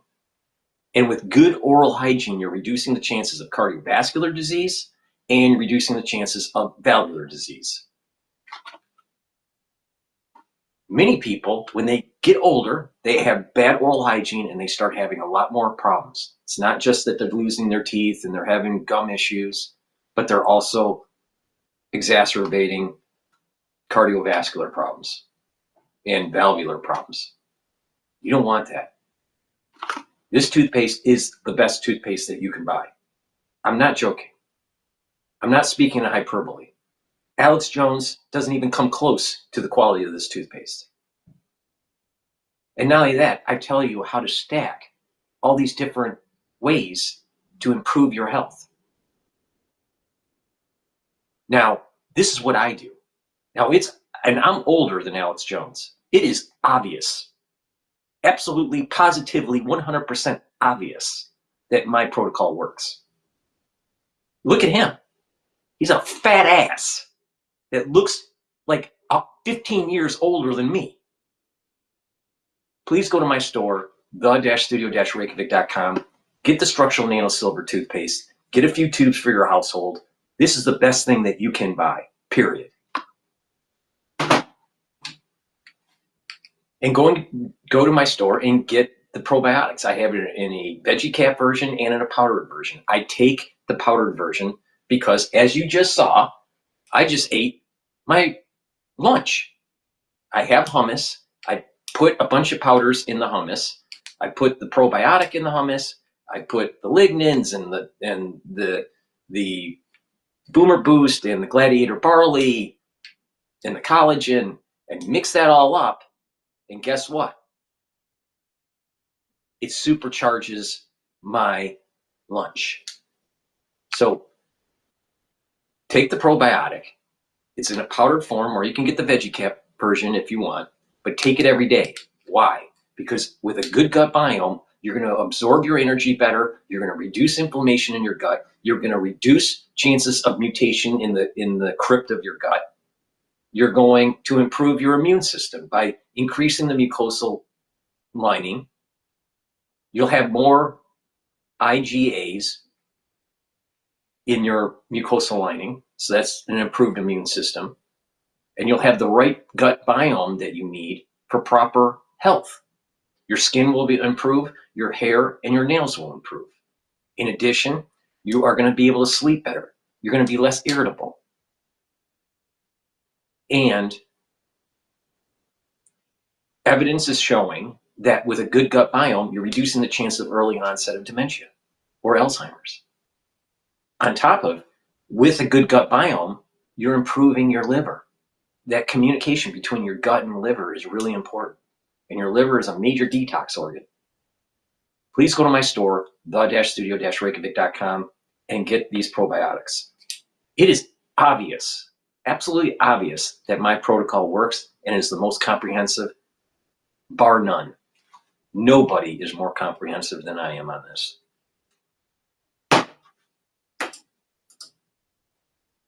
Video. Or workers for entities that do business with the government or get federal funding who will lose their jobs. Okay, that would get people's attention here. So will we see any of that in the private payrolls data we're going to see tomorrow? Will we get any hint of that? We might see some impact in the report on Friday, but probably not until the reports that come out in April for March and April. And that's because the survey period when the counts are conducted was before Valentine's Day weekend when a lot of the firing started. So we're thinking that the February report will not capture the bulk of the firings that happened after that. Also, there's the firings, but then there's the I'm taking my package and going. And if it's the latter, that won't come up in the numbers till after September, right? So it's still going to be super noisy. Correct. I mean, there's about 75,000 federal workers we're told who took the offer to essentially resign but continue to be paid through September. So we won't see cuts until September, and in fact, we could see some of these workers added to the workforce if they're taking another job, while they're collecting their, sort of their severance. Do we know, Mark, the extent to which Elon Musk and his DOGE team, the magnitude of job cuts they'd like to see? I don't think we've seen a number. They've talked more in terms of federal spending, which would include, cuts of federal workers. Elon Musk is talking about cutting $2 billion of federal spending, which would be, almost impossible to do unless you really got Social Security and Medicare and the military, because that's where the bulk of the spending is. But clearly they're going agency by agency and trying to reduce headcount. And in particular, they've already said they wanted the agencies to get rid of pretty much all of their probationary workers. These are folks who came on the payrolls within the last year. Walk us through what everyone's expecting for tomorrow, sort of where the strength is going to be in the labor market, where the crack's going to be, and where's the TBD going to be. Well, I think everybody's looking to see what the top line number is. If in fact, we're starting to see impacts of not necessarily the firings of the federal workers, but sort of the knock-on effects of, these federal contractors who are losing their jobs, or, folks who benefit or depend on. But the thing is, they were not productive. The administrative state and some of these agencies are not productive, and it needs to have a head count. Or head cut. So what's wrong with that? They can redeploy into other positions in the economy. This is no different than restructuring in corporate. Now, is there short term? Yeah, there's going to be some short term, but a lot of them are getting severance. So they have lots of time to go find something. But what they'll probably do is milk it and then not do anything because they're used to not doing anything, and then start looking for something. You know? The government needs to shrink. It's inefficient and it costs too much. To recruit fire federal workers to join the state workforce, in particular if they have a job opening with a specialty, like a scientific specialty, for example, that a fire federal worker could fill. So, you know, some of the pushback, I think, is being seen as an opportunity for some of these states to maybe bring some of these federal workers, particularly if they have an expertise, into their workforce. All right, thanks so much. We really appreciate Mark Niquette joining us, Bloomberg Real economy reporter, joining us there. All right, coming up, we're going to break down more of the market action here. Chips really leading the way to the downside after Marvell Technologies earnings weren't as awesome and their outlook wasn't as awesome as maybe that high-end number wanted it to be. Pujan Sobhani, Bloomberg Intelligence senior semiconductor analyst, will join us ahead of Broadcom's earnings after the bell today as well. Plus, very good holds.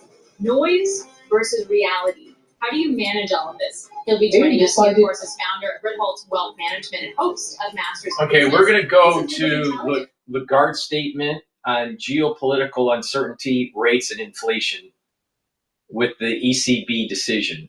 All right, but before we do that, I'm going to plug another great stack here. It's the third pillar of my core protocol. What's the core? The core is a health protocol to help with your overall health and wellness. Now, the first pillar is taking max 35 or max 14 to boost up your immune system. The second pillar is C60 to soak up free radicals. The third pillar, which is what I'm going to be talking about, is bringing down inflammation with the turmeric, ashwagandha, and lignans. And then the fourth pillar is taking Boomer Boost to boost up your energy levels and rev up your metabolism. So let's talk about how do you bring down the inflammation and boost up your immune system and help with your cardiovascular system. Turmeric is an antioxidant. It's going to soak up free radicals. That means that you're going to have less stress in the cell and you're going to have less free radicals in your blood. So you are reducing the chances of oxidized LDL. Oxidized LDL causes plaque. So you don't want that in your arteries, trust me, because if you have too much plaque, that's a bad thing. And with turmeric, you're going to bring down inflammation. So it's going to help the immune system. With ashwagandha, you're bringing down cortisol levels and controlling your blood glucose levels. People that have high cortisol levels, it's immunosuppressive if it's chronic. So you have a weakened immune system when you have high cortisol levels. If you're all stressed out and blah, blah, blah, right? Your immune system is weaker. And by having that high stress, it's causing an inflammatory response at the vascular level, causing plaque formation. In addition, ashwagandha root controls blood glucose levels. Guess what? A lot of Americans, they're either borderline diabetic or they are diabetic. Now, not all diabetes is the same, but most people in the United States, their diabetes is because of lifestyle choice. You can control your blood glucose levels with ashwagandha, and you can bring down that inflammation. By bringing down that chronic inflammation, you're helping your immune system and you're helping your cardiovascular system. Lignans is an antioxidant, so it's going to soak up the free radicals, but it also helps to bring down inflammation. That's going to be important for your cardiovascular health and for your immune system. Lignans also helps with your endocrine system. So this is a dual purpose supplement. It's a powder. You mix it with soft foods or with filtered water. Take it every day. A really powerful stack to bring down inflammation and to help with your immune system and your cardiovascular system is taking the turmeric, the ashwagandha, and the lignans together.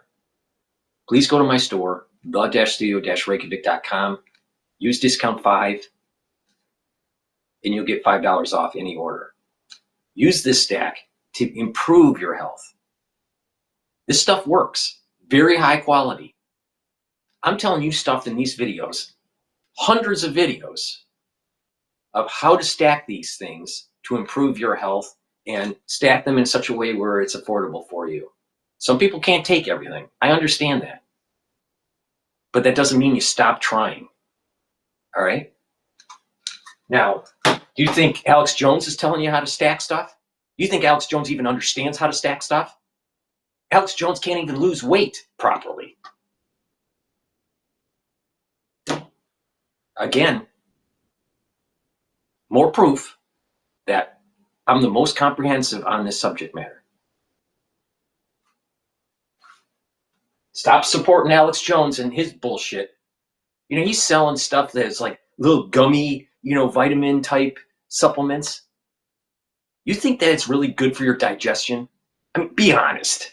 You really think gummy bears are good for your digestion? And that gelatin? Wake up.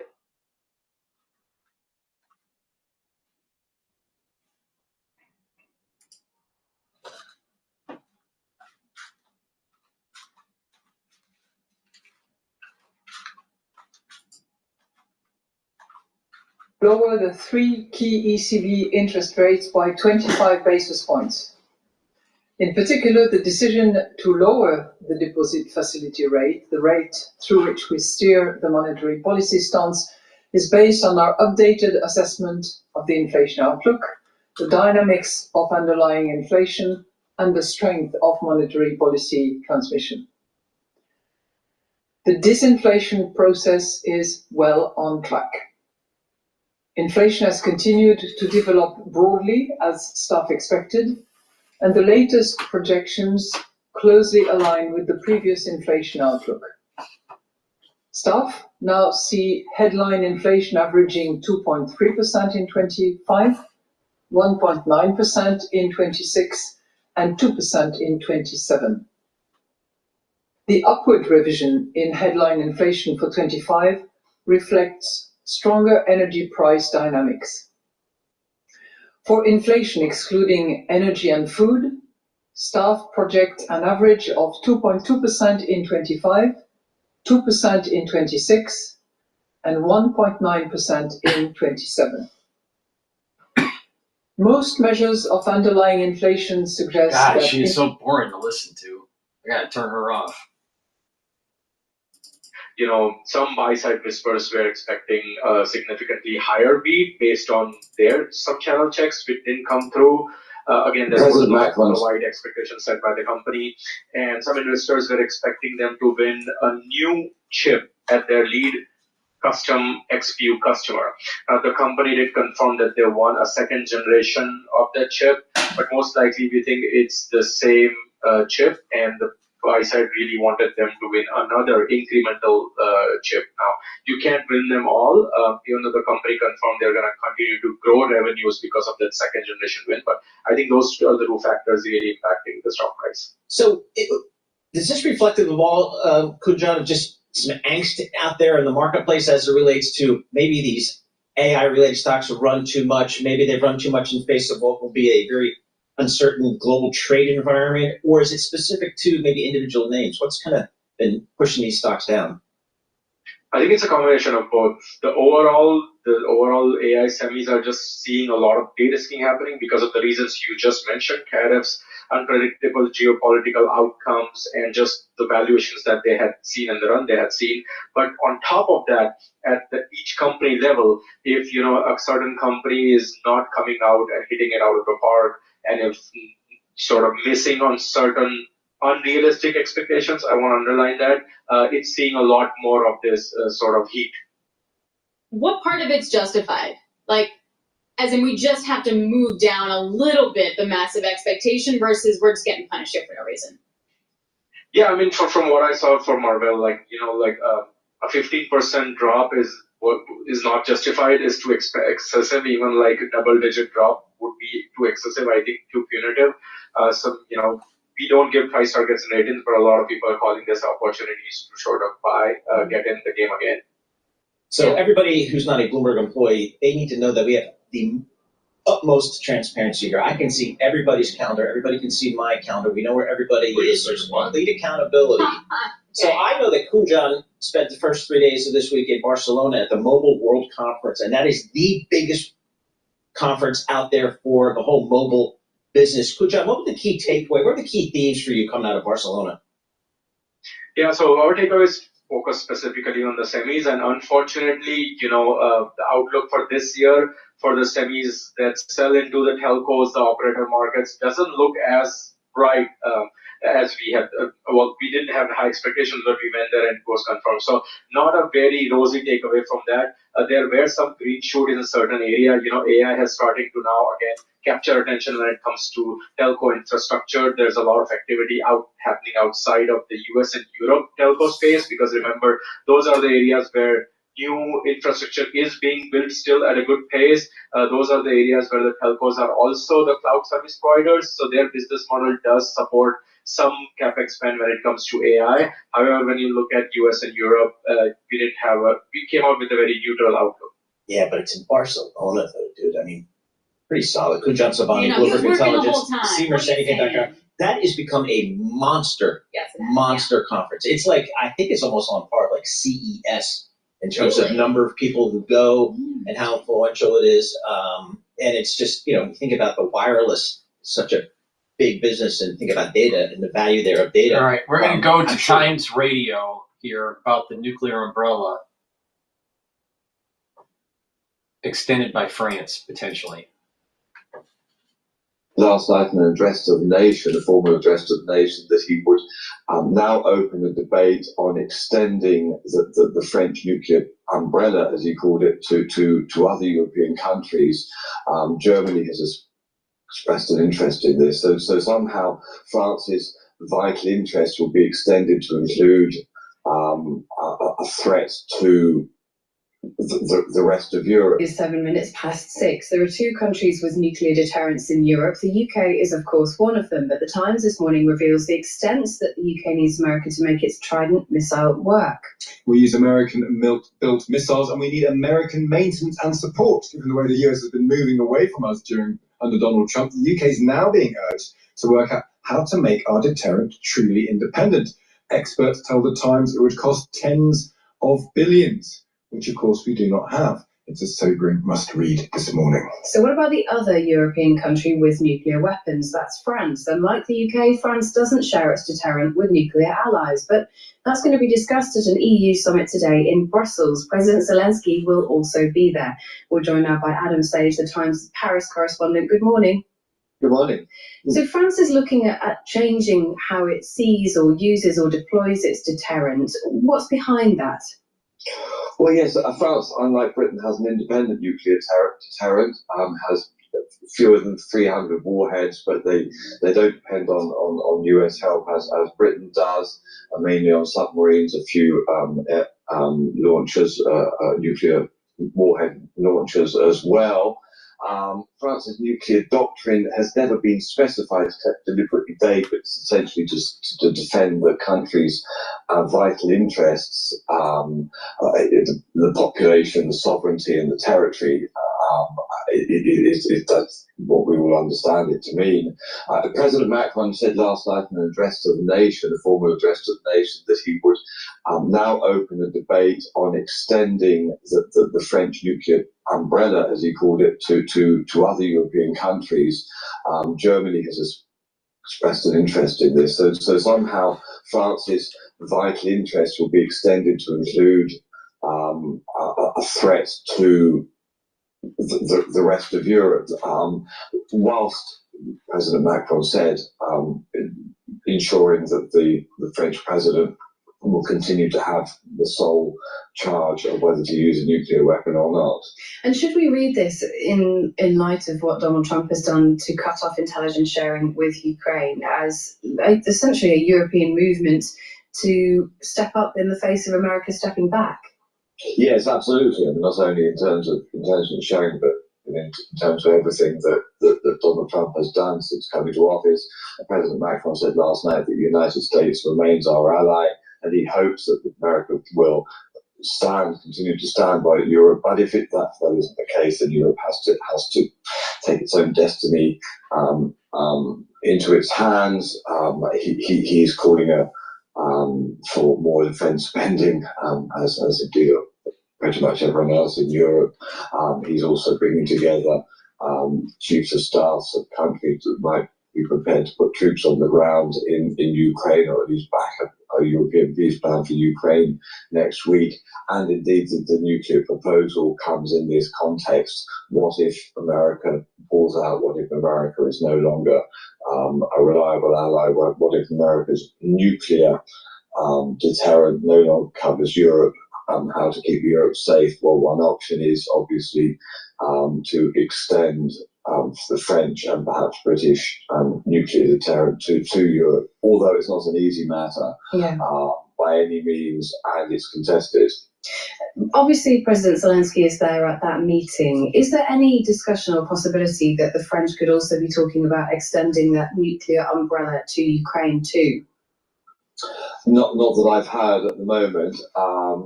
The terms, I mean, President Macron said last night, I'm going to open a debate on it, so that says what it says. There was nothing very concrete.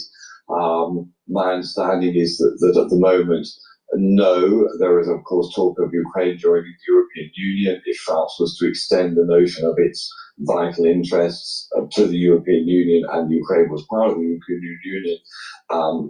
European Union, then that might be the case, but that's very, very far down the line at the moment. Was there anything else overnight from President Macron in terms of the next steps with Donald Trump? We understand that there is a possibility that both Macron and Keir Starmer and President Zelensky potentially could go to Washington to try and finalise the minerals deal and some kind of security guarantee with Donald Trump in the next week or so. How likely is that, do you think? That was announced by a French government spokesperson yesterday and then promptly refuted by the Elysee, so there's obviously some confusion over that. It's in the air, but it hasn't been decided, I think is probably the answer. Yeah, I wonder if it's because Donald Trump hasn't yet decided whether to welcome them over there to DC. Adam Sage, Times Paris correspondent, really appreciate your take this morning. Thank you. Do you think that they'll need some sort of guarantees from Trump before they go there? I mean, Zelensky clearly will maybe Zelensky just has to take what he's given. Maybe that's the world he lives in. But presumably Macron and Starmer needs to be careful. Do they need a win out of that, or do they just need to throw themselves in front of the moving car? I think they need to do what they had already done in the last time before they visited, so the last week or so, which was to make sure that there's a smooth glide path for the leaders to meet publicly. So behind the scenes with all these visits, it's not like you just get on a plane and turn up and then when you're in the meeting you work out what you want to talk about. There is a huge amount of diplomacy that goes on, meetings, visits between both sides, back and forth, way ahead of the principals heading to meet, the President and the Prime Minister. And so that will be ongoing. I think what the French and the UK side are trying to work out is where is that sort of landing path at the moment for Trump. It's clear he wants the mineral deals changed to be more advantageous to America. Remember, it was slightly watered down in the original form from $500 billion to less than that. So I think there's going to be an increase in what America is asking for, but also from the European side now, especially in wake of intelligence sharing, I think there will be an increased demand for security guarantees on paper, and that will make things more difficult. They can't demand anything. I mean, you say there's a lot of diplomacy behind the scenes. We heard from Gavin Barwell last week that with Trump, it makes no difference because she can say to his chief of staff, we want to talk about A, B, and C, and he sits down and he talks about D, E, and F. And I just wonder whether we're impotent in this regard. So I think that's true publicly. I think the reality is if you look at what's coming out of the US, Mike Waltz overnight has been saying this is a pause on intelligence sharing and we could look to get it back up and running quickly. Zelensky has said overnight, we've been having encouraging talks and next week we hope to see something change. Both of those, both sides are now saying there is a way to make this sort of work. I think you're right about Donald Trump. He is unpredictable, but behind the scenes there will be a huge amount of work going on because he ultimately doesn't want this to continue. The chaos and the uncertainty doesn't help America either if it goes on for a very long time. But if he gets a better deal out of Ukraine, which he's going to do, it has worked, hasn't it? Somebody suggested that Donald Trump's strategy is to throw loads and loads and loads of stuff up in the air, as much chaos and confusion as you can possibly get, push people as far as they can be pushed, and then recognise when they've reached the end point. Yeah. And I think that's the question. Have we now reached the end point? Is now the deal sort of... I think it is. Mike Waltz and Kellogg are mafia lawyers, aren't they? They're basically the mafia boss does all sorts of things, and then a man in a suit comes out clutching his briefcase and gives it credibility. And either way, so Trump says we're getting rid of intelligence, and then we say emollient words come from people like, well, maybe not permanently, maybe it's just a suspension, and maybe this will change as the world changes. It doesn't take away from the fact, you've spoken to the former CIA director, it doesn't take away from the fact that extortion has happened.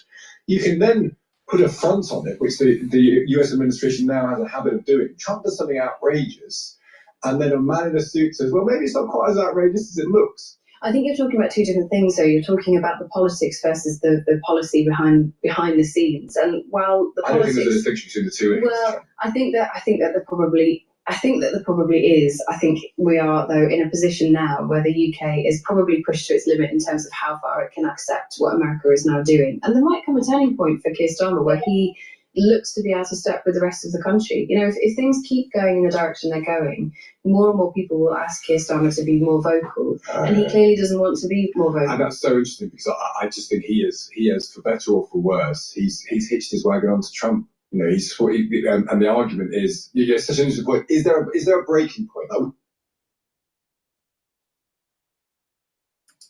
All right. Including the opposition. The speaker failed there. Hold on. So they're all scared of Trump. I mean, I don't understand why the speaker. Suppose, but maybe what are the British people? Do they feel? Will they get tired of just taking Trump's position? I mean, you let us know what you make of this, because something's wrong with Starmer has to consider what the people think. I mean, there's no election coming up, but you still don't want to be complete, as you said. Hopefully. President Macron said last night in an address to the nation, a formal address to the nation, that... All right, there was an issue with the speaker. For the ones that are watching the live stream on Rumble and on YouTube, I have X Spaces open. Please, if you have a question, just ask for the mic. I'll let you on. Or you can give me your opinion about what's going on in the news. You know, this is an interactive show. So if you have any comments, please join X. You can just listen in or just ask for the mic and you would be live and you can tell me your comments. For the ones that are in X Spaces, don't be shy if you want to make comments. All right, with that, let me go to a different video here. All right, an empty promise can't happen, won't happen. So this is fact checking with most likely with what Trump is saying with the economy. But before we do that, please go to my store, the-studio-reykjavik.com. Get the vitamin D and the K2. This is a great stack for your cardiovascular health and your bone health. It's a dual purpose. So let's talk about bone health. All right. As you get older, you start to lose bone density. So you need to do resistance training to build up bone density. You can improve that buildup of bone density by taking D3 and K2 together. All right. They will help with absorbing the calcium. The resistance training is going to help create the growth signals to deposit more bone through osteoblasts. You have osteoblasts and osteoclasts. Osteoblasts are cells that are in your bone that deposit bone matrix. Osteoclasts eat bone. When you get older, you have more osteoclasts than blasts.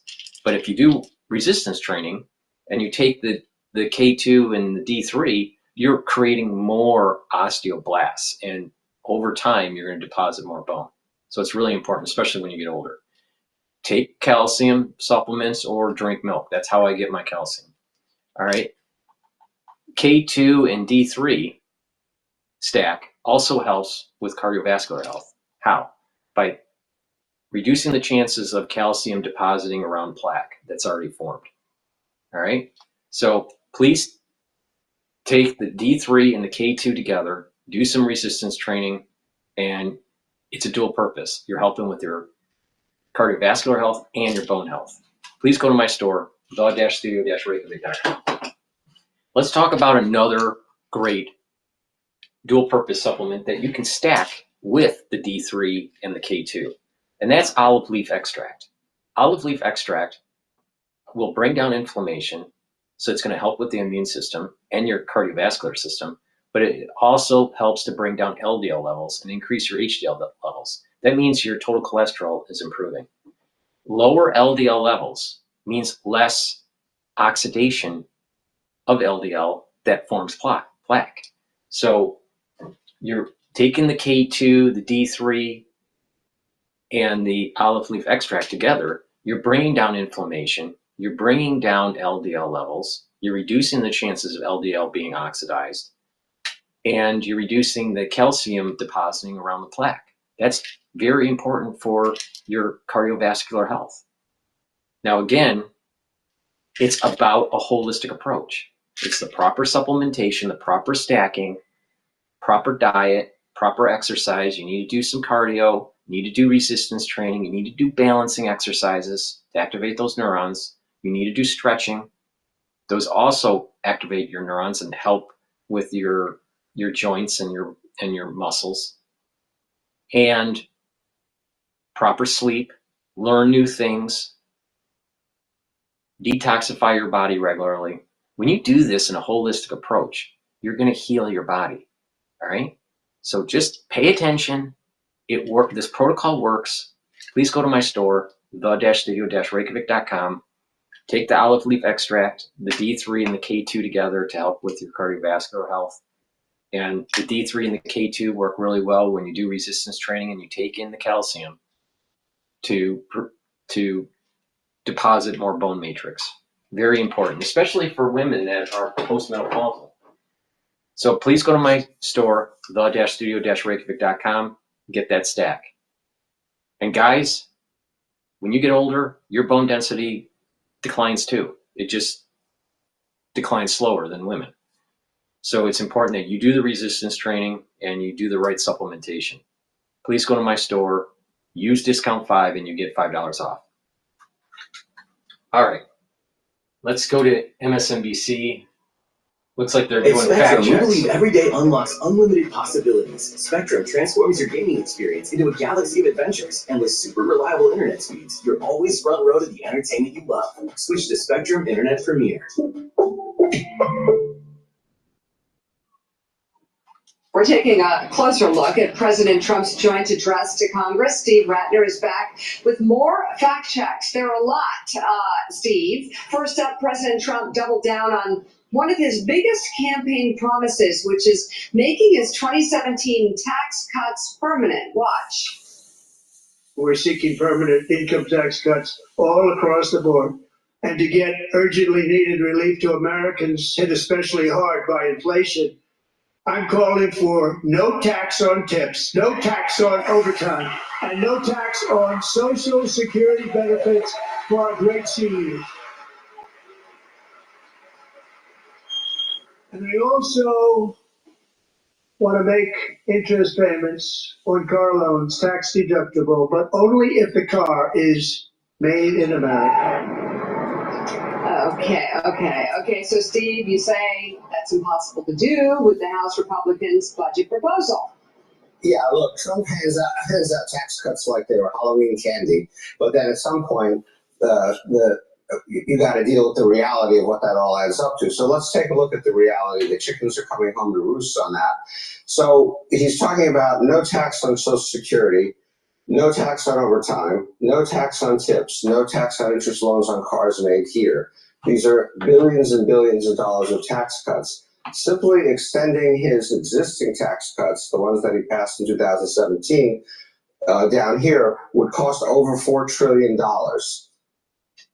The House Budget Committee has only allocated $4.5 trillion for all the tax cuts. So you could do this, which he's completely committed to, but how the rest of this happens, including a full deduction of the state and local taxes, it is impossible. This is almost $8 trillion worth of tax cuts. So this is an empty promise, can't happen, won't happen. And one of the things that drew, well, let's say shock, surprise, some mockery from the address the other night was President Trump, given what you've laid out there, promising to balance the budget. Here's that moment from the address. And in the near future, I want to do what has not been done in 24 years, balance the federal budget. We're going to balance it. Steve, how does he plan to do that? Well, first of all, in his first term, he planned not only to balance the budget, but to pay off all the national debt. That didn't work so well. He added a ton of national debt. But let's look at how it isn't going to work this time. So we are looking in what we call a base case without anything else happening. We are looking at deficits a bit below years. A total already, these dark green bars, of $20 trillion of additional debt. Let me just reset the speaker here. Paying down the debt. So we are looking in what we call a base case without anything else happening. We are looking at deficits a bit below $2 trillion, going all the way up to $3 trillion over the next 10 years. Dark green bars of $20 trillion. I think the speaker's First of all, in his first term, he planned not only to balance the budget, but to pay off all the national debt. That didn't work so well. He added a ton of national debt. But let's look at how it isn't going to work this time. So we are looking in what we call a base case without anything else happening. We are looking at deficits a bit below $2 trillion, going all the way up to $3 trillion over the next 10 years. A total already, these dark green bars, of $20 trillion of additional debt. The budget plan that I just described would add another roughly $2.5 trillion of debt. So instead of balancing the budget and paying down the debt, he's creating more deficits, all these deficits, and adding $22.5 trillion to the debt. All right, so President Trump addressed tariffs the other day and said they would be positive for the auto industry. Deals are being made. Never seen. That's a combination of the election win and tariffs. It's a beautiful word, isn't it? That, along with our other policies, will allow our auto industry to absolutely boom. It's going to boom. Spoke to the majors today, all three, the top people, and they're so excited. Tariffs, he deems a beautiful word. At other times, he said it's his favorite word. And Steve, but we also know yesterday, he's already backed off some of the tariffs for the auto industry. What do your charts say? Well, he may think it's a beautiful word. He may think the auto industry is going to boom. Neither the auto companies nor the stock market see it that way. So here's a chart of stock prices for Ford and General Motors since the inauguration day compared to the overall market. The overall market, we know, has come down, still up here. Ford and General Motors kind of went off a cliff after inauguration, down 10% for General Motors, about 7.5% for Ford. And here's a quote from the Ford CEO before yesterday: tariffs will blow a hole in the industry that we have never seen. And so he said in his speech just now that he had spoken to all three automakers and they were happy. Well, a day later, they called the White House and said, no, we're really not so happy. We need you to at least pause these tariffs and hopefully get rid of them. So Trump also touched on how tariffs, a different set of tariffs, may affect America's farm workers. Let's listen to some of that. Our new trade policy will also be great for the American farmer. I love the farmer. We will now be selling into our home market, the USA, because nobody is going to be able to compete with you. He later said that farmers go have fun, but Steve, you say that they'll lose a huge market to actually sell their goods. Well, he may love the farmers. I'm not so sure they love him at the moment. Let's just go back to Trump 1 for a second, because he also put tariffs on, as you remember then, and there were retaliatory tariffs. In 2018 and 19, the government collected a total of $50 billion from all the tariffs that we imposed on things coming into this country. We then gave back $24.5 billion to the farmers to compensate them for their lost exports. So that did not go so well. Let's see why. We export a huge amount of soybeans, 7.7 billion, and even more of corn, 13.1 billion. We export virtually none of it. So if we lose these exports, this stuff stays in the American market. Americans are already buying all the soybeans and corn they want to buy. So I don't really see how this is great for American farmers, how this sort of allows them to, quote, sell things at home when we're already selling everything we can at home and sending the rest of it overseas as one of our major exports. So let's keep going with this. President Trump also the other night slammed U.S. aid to Ukraine during his address to Congress. We've spent perhaps $350 billion, like taking candy from a baby. That's what happened. And they've spent $100 billion. What a difference that is. Before we get to your charts, we should note, of course, the next day, the Trump administration paused intel sharing with Ukraine. And what's happened since? Russia has only increased its bombardment of Ukrainian cities. Now, Ukraine tries to defend itself with less information. But Steve, turning back to what the president said the other night, talk to us there about your chart. This is one of the most weird and surprising ones, Jonathan. He's used those figures over and over and over again. He's been corrected by me and 100 other people over and over and over again, and he still keeps using it. So we'll try one more time. Maybe he's watching. Maybe someone will finally get him to say what is actually true. He claims $350 spent by the U.S. in Ukraine. The real number, $120 billion, and as you say, pause. And just to make a mention, the reason this line isn't as continuous as this line is because of huge fights in the U.S. over aid to Ukraine, a lot of opposition. Eventually, we did do it. Europe, $138 billion, more than us, not $100 billion as he claimed. And by the way, Europe at the moment is putting together a massive amount of additional aid. And as you just alluded to, we are cutting back on what we are doing for the Ukrainians. And lastly, President Trump touted Elon Musk's Department of Government Efficiency during his address. Here's what Trump claimed. We found hundreds of billions of dollars of fraud.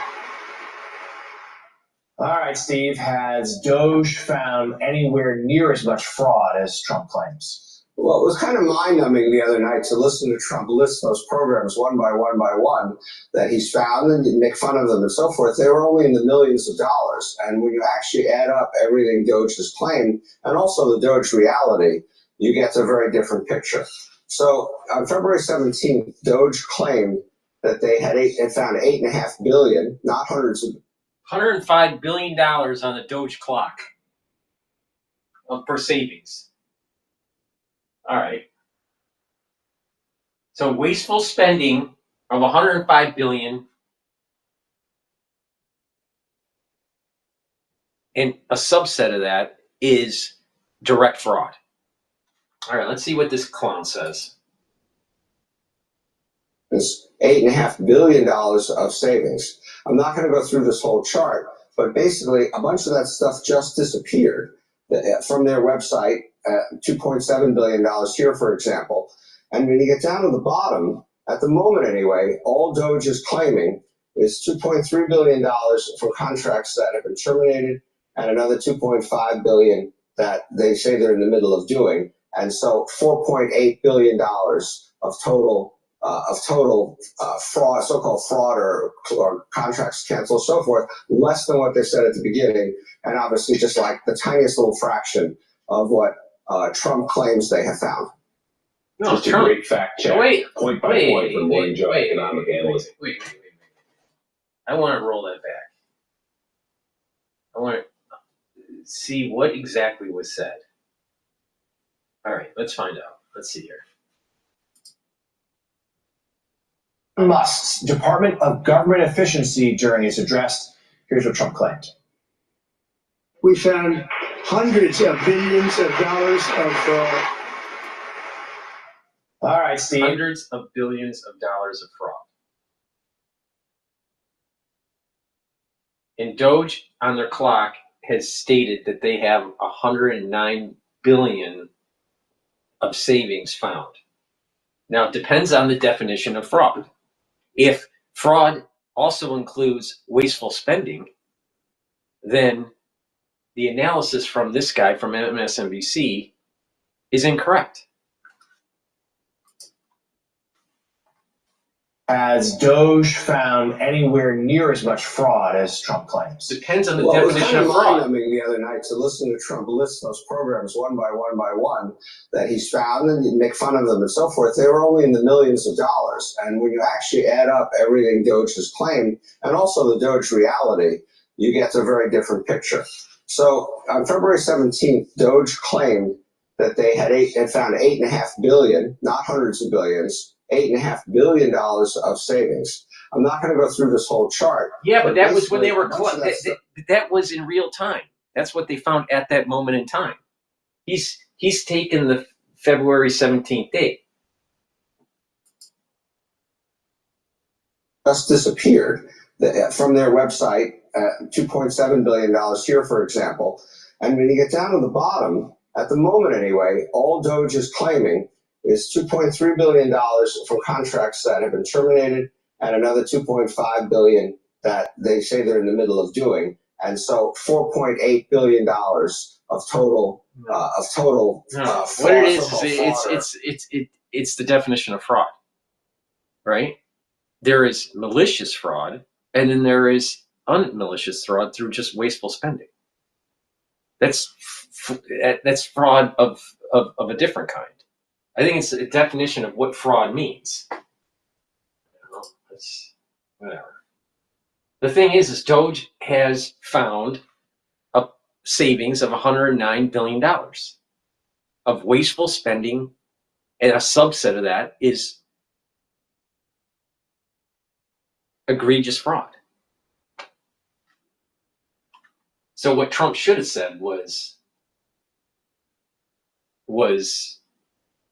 wasteful spending or fraud. But the way Trump talks, I mean, the question is, should we be paying for, let's say, circumcisions in a different country? Well, that seems to be fraud of a different kind, a different variety. That's wasteful spending of American taxpayer dollars. We give our taxpaying dollars to the federal government, and it is under the assumption that they're going to spend it wisely. If they don't spend it wisely and they give it to special NGOs and there's some kickbacks and stuff, that's fraudulent activity. That whole apparatus. If there was a kickback because of, let's say, a certain amount of money that was given out to an NGO, that's fraud. That grant 100% should not have been done. So it's the way that Trump talks. He's a little loose with the terms that he uses, but there's fraudulent activity. There's fraudulent activity that's going on, but it's even worse. It's wasteful spending. It's wasteful spending of taxpaying dollars. And Doge found $109 billion at this moment in time with their Doge clock.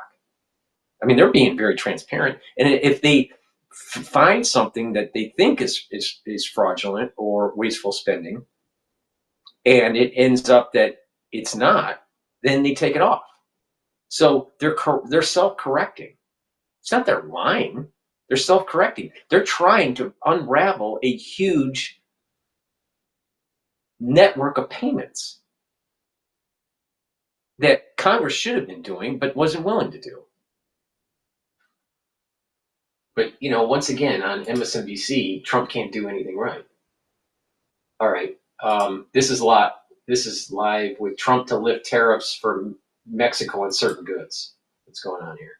Trump sharing this post with you once again, saying that President Trump has spoken with the president of Mexico and now agreeing that Mexico will not be required to pay tariffs on anything that falls under the USMCA agreement. That agreement lasts until April 2nd, saying that he did this out of respect for Mexican President Sheinbaum, stating that their relationship is a very good one and that the United States and Mexico are working together along the border to combat immigration and stopping fentanyl. Now, this also comes as President Trump put a 10% tariff on imports from China, and that rate has doubled to 20%. So we did want to share the very latest news with you as we continue to follow all of the developments on tariffs. We also want to share this live look with you as we are expecting Democratic senators to discuss closing the Department of Education.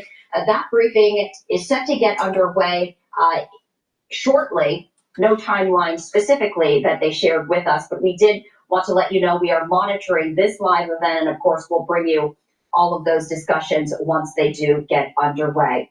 In the meantime, we're going to head back to our live coverage on the attempted moon landing that is set to take place in just about 30 minutes. We also want to let you know that we have this streaming on our YouTube page without commercial interruptions. All right, let's go to Bloomberg and the CBC, would send a the message CBS that President News. Trump doesn't care about opportunity for all kids. She says the only way the department could be abolished is through Congress, and that lawmakers must make clear to the president that the federal government will not, quote, abdicate its responsibility to all children, students, and working families. Wendy Gillette, CBS News. A school bus crash in western Pennsylvania sent 2 students and the driver to the hospital. The cause is under investigation. This parent was driving right behind the bus. I watched it, waiting to see brake lights, right? But there weren't any. And then he just went right into the tree. The South Carolina Supreme Court has rejected what's likely the final appeal of Brad Sigmund, clearing the way for tomorrow's scheduled firing squad execution. The 67-year-old man was convicted in the beating deaths of his ex-girlfriend's parents. Mike Ellis is the county's longtime coroner. Both were brutally murdered. Both had multiple blunt force injuries that we could see immediately. CBS's Jim Kursula now with news on national parks. A record number of people, nearly 332 million, visited the National Park Service's more than 400 parks and sites last year. According to the agency, the popularity of the facilities comes as the Trump administration slashes the federal workforce. The National Park Service has lost about 10% of its staff so far. And checking Wall Street, the Dow is down 370 points. NASDAQ is down more than 300. This is CBS News.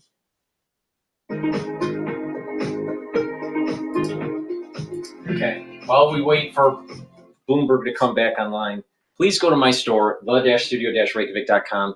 Get the structural nanosilver gel. I have it in the tube form or in the quick dispenser. Have some at work, have some at home. You never know when you need it. It's a dual purpose product. It'll help to heal a cut, an abrasion, or a minor burn quicker. You can use it as a skincare, use it every day, put it on at night, exfoliate in the morning. You can use it as an aftershave. Guys, after you shave, put it on your face. It'll soothe that shaving razor burn feel. Women, if you're shaving your legs, put this on your legs after you shave to reduce the razor burn. Also, if someone isn't feeling well around you or you're not feeling well, guess what? Put it on your hands, around your mouth, around your nose, around your eyes, around your ears. Lightly coat your nostrils. It'll stay active for 5.5 hours. Please go to my store, the-studio-reykjavik.com. Get the structural nanosilver gel. It's a dual purpose product. It's also part of my skincare anti-aging box line. So you can also get it in there. Please go to my store, the-studio-reykjavik.com. Use discount 5 and you get $5 off. Now, I also want to talk about people that need to take care of their cardiovascular health, right? Certain supplements that will help to bring down LDL and increase your HDL levels. One of those supplements that I have is omega-3. This is a very high quality omega-3. You should be taking this every day. What it does is it brings down systemic inflammation, but also helps to bring down LDL levels and increase your HDL levels. That means that you are reducing the chance of plaque buildup. And this helps to prevent red blood cells from sticking too much. So it's reducing clot formation. Omega-3 stacks really well with olive leaf extract. So please go to my store, the-studio-reykjavik.com. Get the omega-3, take it every day, and improve your cardiovascular health. Also do proper diet, proper exercise. That's really important for your vascular system. Use discount 5 and you get $5 off. Trump says he will exempt Mexico from his new 25% tariffs on goods and services under the USMCA trade agreement, along with autos in Canada. That covers a lot. The markets are losing anyway, and we'll discuss the fallout coming up with our political panel. Rick Davis and Brad Howard with us for the hour. A federal judge blocks another freeze on loans and grants. We'll have more on illegal action with Bloomberg's Greg Stohr.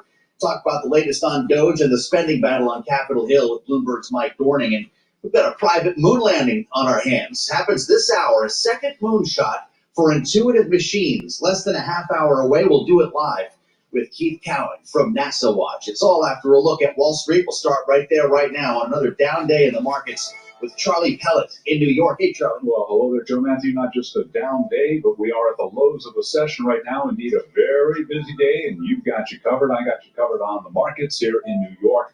Do want to begin with a couple of headlines off the Bloomberg Professional Service involving trade and tariffs. Mexico's President Claudia Sheinbaum wrapping up a conversation with Donald Trump, saying President Trump saying that she did have a respectful call with Trump. Sheinbaum also says the U.S. tariff delay for Mexico will be until April 2nd, and she adds that Mexico will continue to work, joint work with the U.S. on migration and security. Again, developing story, those headlines, and yes, we got you covered on trade, tariffs, right here on Balance of Power. U.S. traders continue to navigate intense market swings amid a slew of tariff headlines, stocks extending losses after almost wiping out their sell-off. But right now, we've got the S&P down 104, down 1.8%. The Dow is down 500 now, down 1.2%. NASDAQ, the slump continues there, down another 413 points. For NASDAQ, a drop today of 2.2%. The 10-year, 4.29%. Of the 2-year right now, 3.97%. Spot gold is trading lower by 0.1%, 29.17 the ounce. West Texas Intermediate crude 65.62 now on WTI, down 1%, and Bitcoin at 88,800, down 1.7%. As for the economic backdrop, David Rogel is portfolio manager at BlackRock Financial, and this morning he told us he is looking to Washington. I think the concern really is that it turns into a recession, particularly if you look at the three things I think the market's worried about. It's immigration policy, that could be a negative supply shock. Tariffs, obviously, a hit to growth. And then some of the austerity through some of the spending cuts. And right now, we've got the S&P 500 index, as I mentioned, lower now by 1.7%. The S&P down 99. So again, stocks lower across the board. For on-demand news, 24 hours a day. Subscribe to Bloomberg News now, wherever you get your podcast. Balance of Power continues now. Back, we go to Washington. Once again, your host, here he is, Joe Matthew. Okay, Charlie, thank you so much. The great Charlie Pellet in New York, kicking things off for the Thursday edition. Hey, you made it to Little Friday on Balance of Power. Thanks for joining on Bloomberg Radio, on the satellite channel 121, and on YouTube. If you can see me right now, you don't need the invitation, but always search Bloomberg Business News Live. You'll get our live stream out of our studios here in Washington and in New York throughout the day. We've got a breaker on the terminal, U.S. pressing Ukraine for quick ceasefire to go with minerals deal. Brings us back to the president's address to Congress the other night. Got the letter from President Zelensky that he said he appreciated very much. Looked like the minerals deal was set. The question is, what does it unlock? With regard to security guarantees, the president doesn't seem to be terribly fond of, and actual talks, which he does seem to be ready to begin with Vladimir Putin. Senior U.S. and Ukrainian officials set to meet in Saudi Arabia next Wednesday. This is just emerging now. Two sources talking with Axios. National Security Advisor Waltz and Zelensky's chief of staff agreed yesterday on holding this meeting, so this is pretty important, and we'll keep tabs on it for you over the course of the day. We've got a lot of stuff in the air today in Washington, as always. We're spinning plates here on the daily, which is why you're with us. The schedule at the White House doesn't bring President Trump forward until 2 p.m. Eastern time. It's going to be in the Oval Office signing executive orders. There was a report that this would have to do with dismantling the Education Department. We're seeing a bit of cross current on that. We'll wait to hear from the president as we dig into tariffs once again. If you were with us a little bit earlier, this is not news. Apparently, the USMCA had a purpose. President Trump says he will exempt Mexico from the new 25% tariffs on goods and services. Autos are the exemption so far for Canada. We'll see if there's more where that came from. Markets don't seem to care, as you heard from Charlie Pellet. We're at our lows of the session. The S&P 500 down 95 points. The round trip is complete. We are back where we were before Donald Trump was elected. That brings us to the Doge, Elon Musk. Big week, big meetings yesterday, as we talked about with Senator Shelley Moore Capito on the early edition of Balance of Power yesterday. The Republican from West Virginia was set to meet with Elon Musk at lunchtime, and then he was going to do another session with House members at night. Here's what she told us about her meeting. We just had lunch, and Elon Musk was there. And if you listen to him logically talk about some of the waste, fraud, and abuse that they found in systems such as Social Security, where 15 people are getting paid off the same number, or 15 checks are being sent off the same number, things that make total common sense. This is where I think Doge has been extremely helpful and will continue to be, and even more so. So we start our conversation with Mike Dorning, Bloomberg correspondent with us here and editor in Washington with his eyes on Congress. It's good to see you. It's been a couple of minutes. We've got a lot to catch up on here. I just wonder what these meetings are going to accomplish, if possibly actually connecting the dots between what the Doge is finding and legislation, because we're hearing about maybe a little more interest by lawmakers here to codify this in a bill. Is that where we're going? That's where they're talking about. There's something called a rescission, which is essentially when Congress agrees to take back some money that they appropriated previously. And they're kind of hammering Elon Musk to say, hey, just taking stuff without authority, that's going to be potentially problematic in the courts. How about if we come with a package of cuts and Congress actually agrees to cut them, to make these cuts? So that has a way of the Republicans sort of doubling down on Doge and taking some responsibility and credit for it, but also trying to convince the administration to respect their authority. Does this suggest that lawmakers are starting to feel a bit territorial? There were questions the lawmakers about why they weren't were doing their not proper spending due money. diligence. Well, I guess saving money is the purview of Congress. Is there a thought here that this isn't going well, or that their territories being encroached? They're starting to feel a little nervous about some aspects of this, and they're trying to very gently tell Elon Musk, who most of them, one of the lawmakers told us, even in a closed room at a public, a lot of the Republican lawmakers are afraid to say anything that might make Musk or Trump angry. So they don't want to rile Trump or Musk, but they're concerned about things like cutting 70, 80,000 people from the Veterans Administration and closing lots of Social Security offices that help rural Americans. So those are things that they're saying, hey, if you're doing that, can you at least give us a heads up and maybe take some feedback from us before you do it? You mentioned an important word at the outset, rescissions. How much money can Republicans find, unspent money from Biden initiatives? Do we have a sense? Well, with the rescissions, they're really mainly, they are talking about rescissions from IRS, CHIPS. The CHIPS Act, there's probably not going to be a lot of interest in actually doing that, despite Trump telling them. Because most of that money goes to Republican districts. Like about 2/3 of the CHIPS Act money is actually going to build stuff in Republican districts. And that was actually pretty bipartisan when it went through Congress. So the idea that you would get both majority in the Senate and the House is pretty far-fetched at this point in view. But there is talk about at least taking a shot at rescinding some of the money that's appropriated this year for various things. And certainly the Republicans would say they would like to rescind some of the money for the IRS enforcement and the IRS, services. So that's a possibility. And it has a kind of also a Machiavellian aspect, because you can get all these fiscal conservatives more on board to just avoiding a government shutdown and continuing the funding this year with the idea that, hey, you can come back later and do a rescission without the Democrats. Got it. We're talking Congress, so I've got to ask you, 9 days to a shutdown. Do we have any agreement here on a CR for the rest of the year? we don't have any agreement at this point, and they're kind of circling around each other. They, like, as is often the case with this, they're always close, but they're never there until it starts getting close to the deadline. It's like your kids; they're never going to do their homework before the night before it's due. Are we going But yes, just like your kids, like most of the time, by the night before it's due, they'll get the homework done. Okay. Usually, Congress will come up with this, and all the political forces at the moment are pointing towards coming up with something to avoid a government shutdown. Mm-hmm. My guess, just from past practice, is you'd be more likely to see them reach an agreement this weekend, maybe Sunday. So they have 5 days still to pay. Please go to my store, the-studio-reykjavik.com, and get the zeolite. Zeolite helps to remove heavy metals, toxins, and chemicals, including forever chemicals.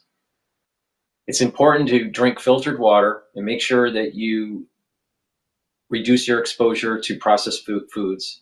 Clean your environment, like your garage and your basement and your cupboards, your closets. Stay away from harmful chemicals and take zeolite every day. If you're going to detox every day with zeolite, take 2 drops underneath your tongue and drink filtered water. Do that every day, year round. Some people prefer a heavier detox and do that heavier protocol once or twice a year. For those individuals, take about 5 small drops underneath your tongue, drink the filtered water, and then do that every day until the bottle is done, and do that once or twice a year for that protocol. It's important to take small drops, not a full dropper, but small drops. So 2 small drops if it's every day. And if you're doing a more intense detox protocol, do 5 small drops underneath your tongue and drink filtered water. But reducing your exposure at home is very important too. So please go to my store, the-studio-reykjavik.com. Take the zeolite, detoxify your body. You're going to be improving your endocrine system and your immune system, and the other systems in your body that have built up toxins. So please go to my store and get the zeolite. NAC is a great supplement to add to your stack.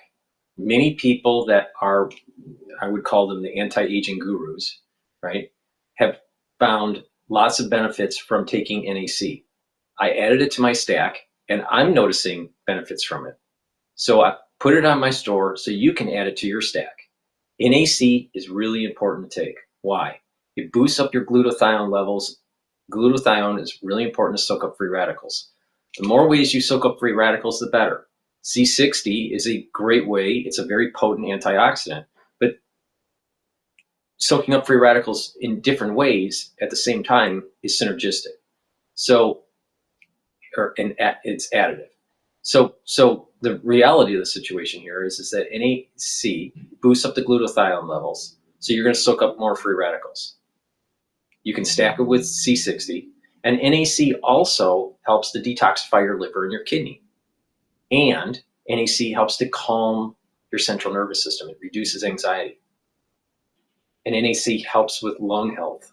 That's pretty important, especially with what everyone went through, like 5 years ago. So please go to my store, the-studio-reykjavik.com. Get the NAC, help with your lung health, help with your kidney and your liver detox, calm your central nervous system, reduce anxiety. And when you're reducing the anxiety, you're going to have lower cortisol levels. So that's going to help with your immune system. And NAC boosts up your glutathione levels, so you're soaking up free radicals. This is a great supplement. Take it every day. Go to my store, the-studio-reykjavik.com. Get the NAC. All right. Bloomberg is still on break here, so let's see. Let's go to Times Radio. They're talking about Article 5. Is it dead in a post-NATO era? I think that we are actually now in a post-NATO environment. Everyone's heard of it. Everyone knows the very, very basic definition. What exactly does it cover, Article 5? Can you explain it in a bit more depth? Well, Article 5 of the Atlantic Charter is probably the most cited and least read paragraph in the whole of national security discussions.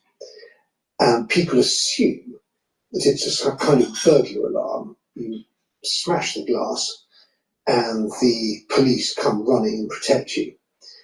And it really doesn't say that. And if you don't mind, I'm going to read it out because it's really worth just listening to the exact words, and I will stress what I think are the most important ones.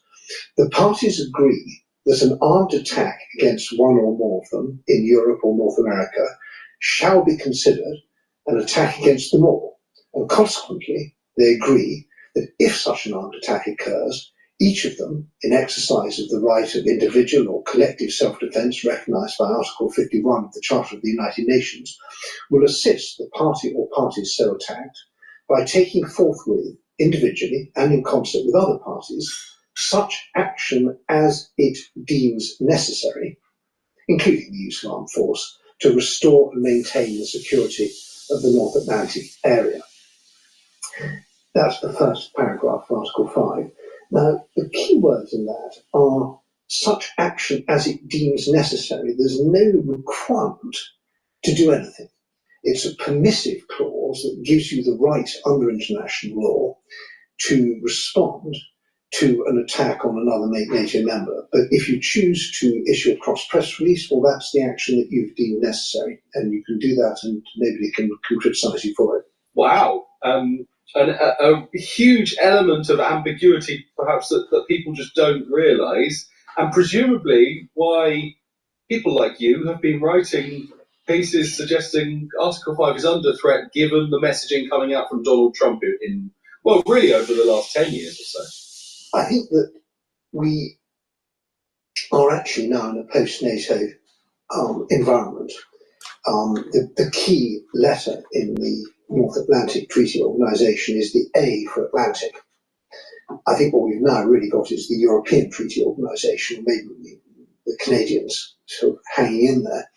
But the message that from the Trump White House is absolutely clear, that they do not see it as the main, the duty of the United States to be the main guarantor of European security. Maybe they will act as a backstop in some circumstances, but the message from Secretary of Defense Hegseth and from Trump himself is, guys, you're rich, fix your own shit. And that's what we need to do.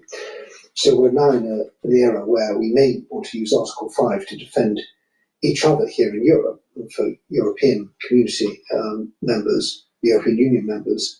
There's also the clause in the EU constitution which gives called the solidarity clause.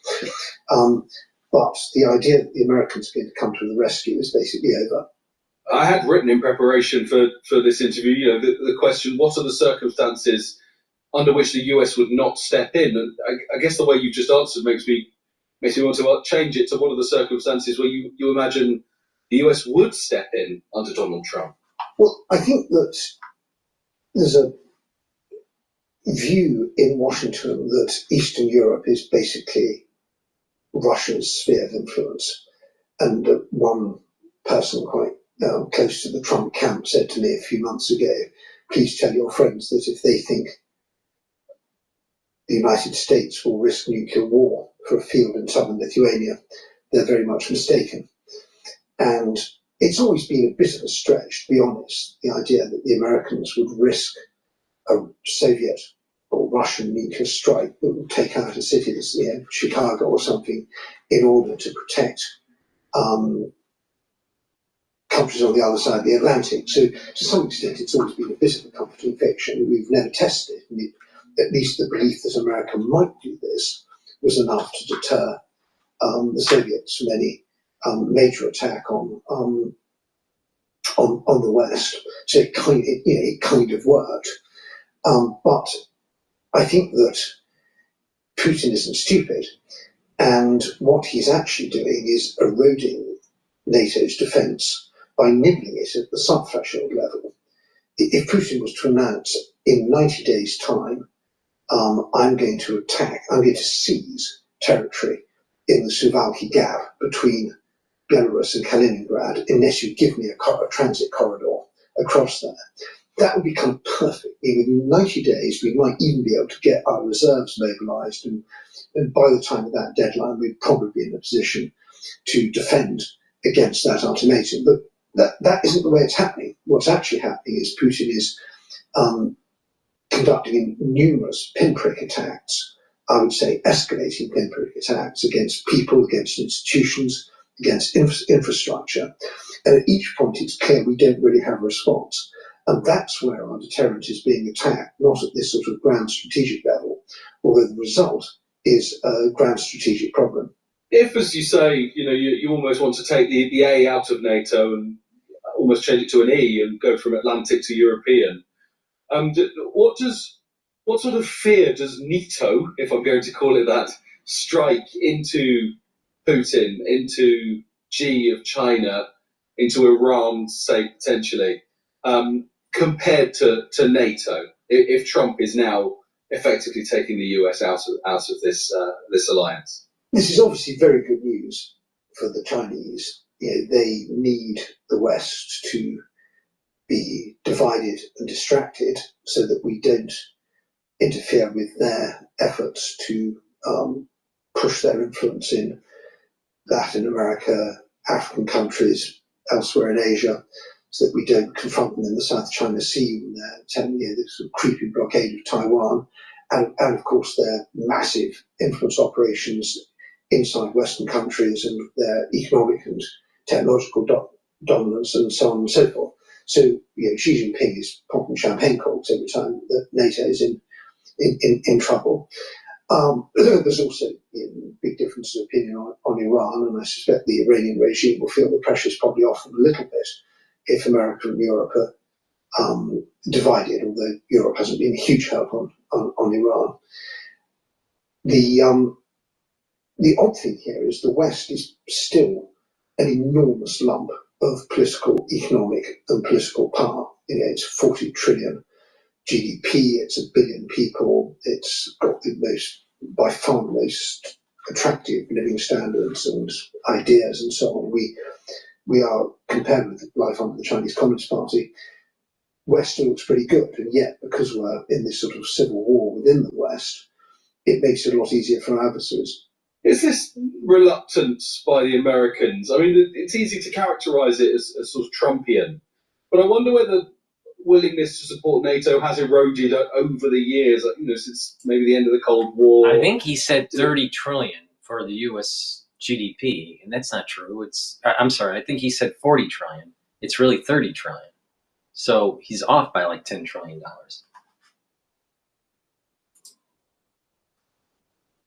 And more obvious during the war on terror, is this a George W. Bush thing, for example? Is this where it all began, or are we just looking at Trump and thinking this is a new level again? The Americans have been complaining since the 1950s about European unwillingness to spend money on defence. And the Europeans have always scrimped. And we are reaping the consequences of that. There was a huge appetite in the 1990s to extract the peace dividend. And we just decided that we weren't going to worry about China, and we weren't going to worry about Russia, and we weren't going to worry about the social and economic benefits of strong defence. And so we've slimmed down, hollowed out our armed forces. And the Americans are quite right to be cross about that. And when I went door knocking in Pennsylvania for the Harris campaign nearly 6 months ago, I talked to people who said, look, I get 2 weeks vacation, the Europeans get 6. Why are we paying in America for the defence of Europe, which is bigger and richer than we are? And that's a very reasonable question. Now, the answer is that it benefits the United States to have the Europeans as their closest allies. If you want to stand up to China, you've got a much better chance of doing it if you've got allies on your side than if you try and do it just as the United States. But that argument has basically fizzled and I've talked to people in the Trump campaign who said, when I said, don't you need Europe as an ally? They said, Europe, ally? Seriously? Against China? Useless. So they didn't take that argument seriously, and the American people, in their wisdom, agreed with them. And so now we face, I think, in the long term, for America, this is terrible. They're losing their allies, and that was what was this kind of American soft empire based on values and cooperation was the foundation of American power. But in the short term, it's very bad for us. We are reaping the consequences of our neglect of the duties of allies, and we are now scrambling to defend ourselves and to create a new deterrent.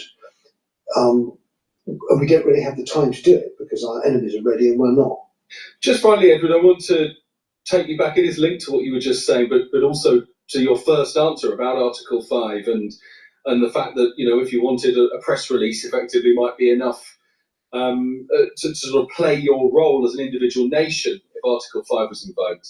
And that is to say that, you know, the US perhaps not joining in the European conflict is one thing, but is there a concern that it could actually block NATO members from working autonomously, even potentially from going to war? I mean, yes, you know, this Trident presumably could they remotely disable Trident, for example, the Britain's nuclear deterrent? Well, the answer is we don't know, but in theory, Trident is it hits its target by navigating through the stars, and even Donald Trump can't shift Sirius and the Great Bear.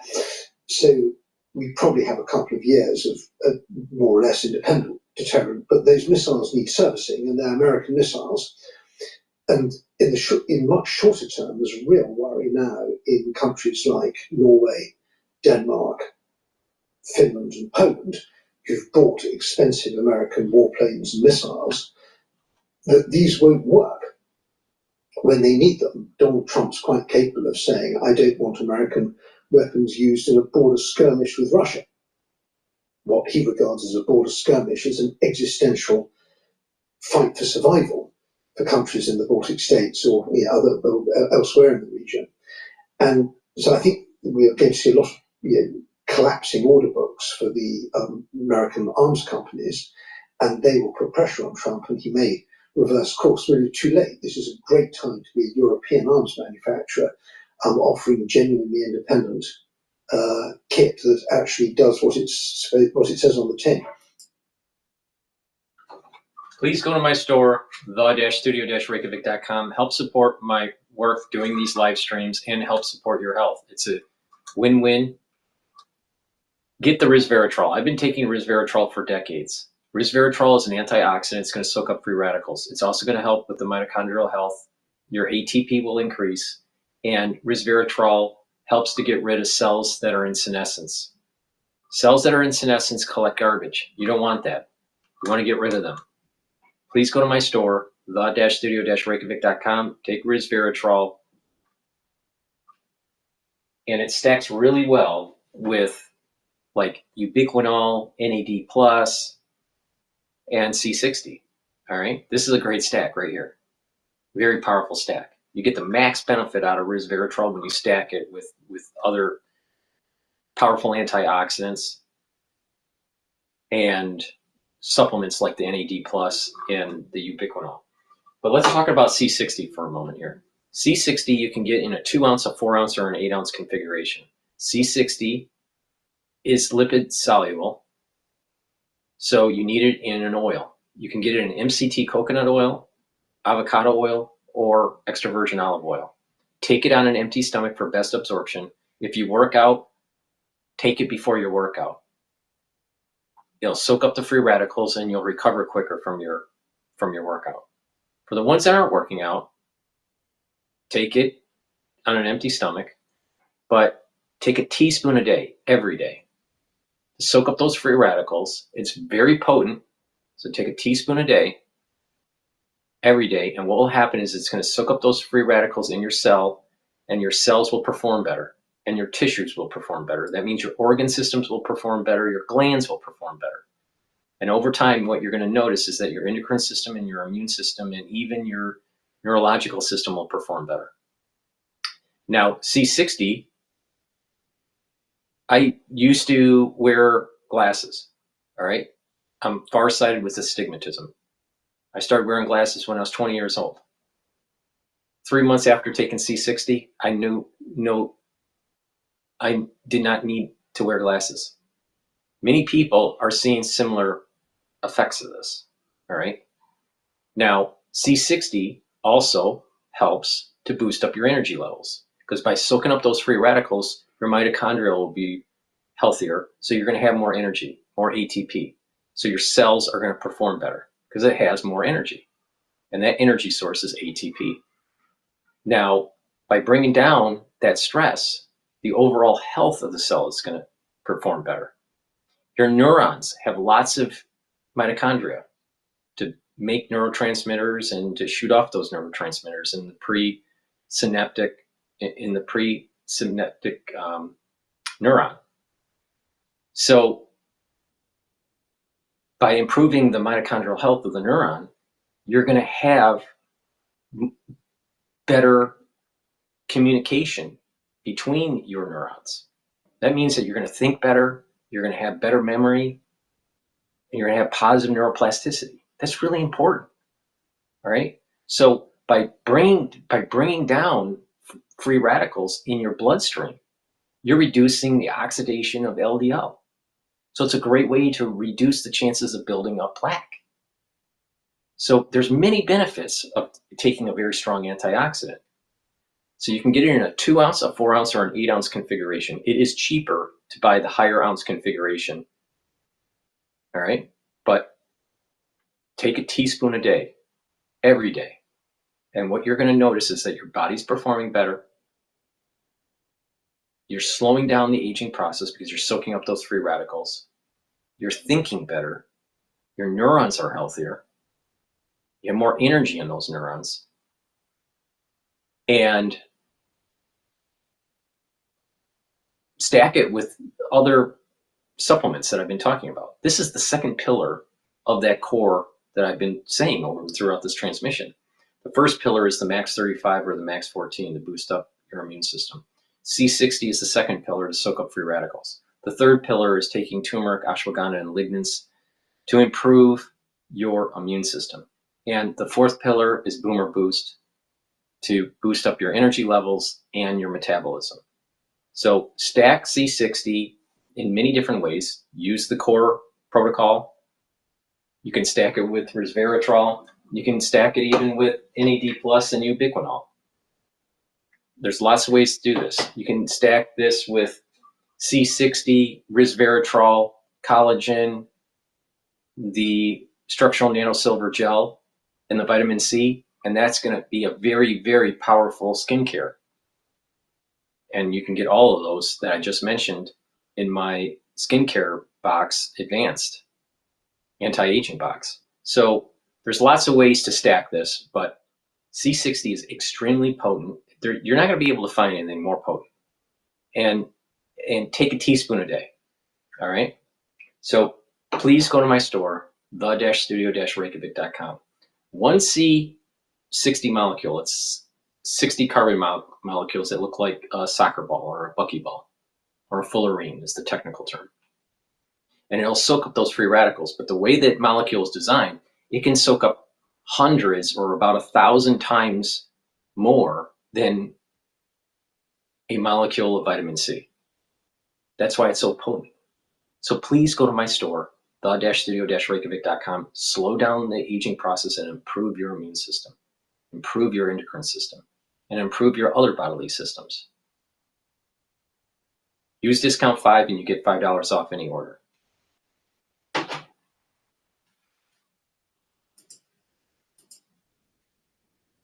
Expected landing. So let's hang tight. 9 minutes in here as we listen live from Master Control. Mission Control. Each one going through. They're shaping this. It's called shaping the spacecraft, and that's what they're doing right now. Is they're making sure all the things that turned off, doing a moon don't landing, need to be on, and everything's ready so that it can start doing the post-landing procedures. But the one thing we're not getting is the pretty picture, which most of us people want to see. That's right.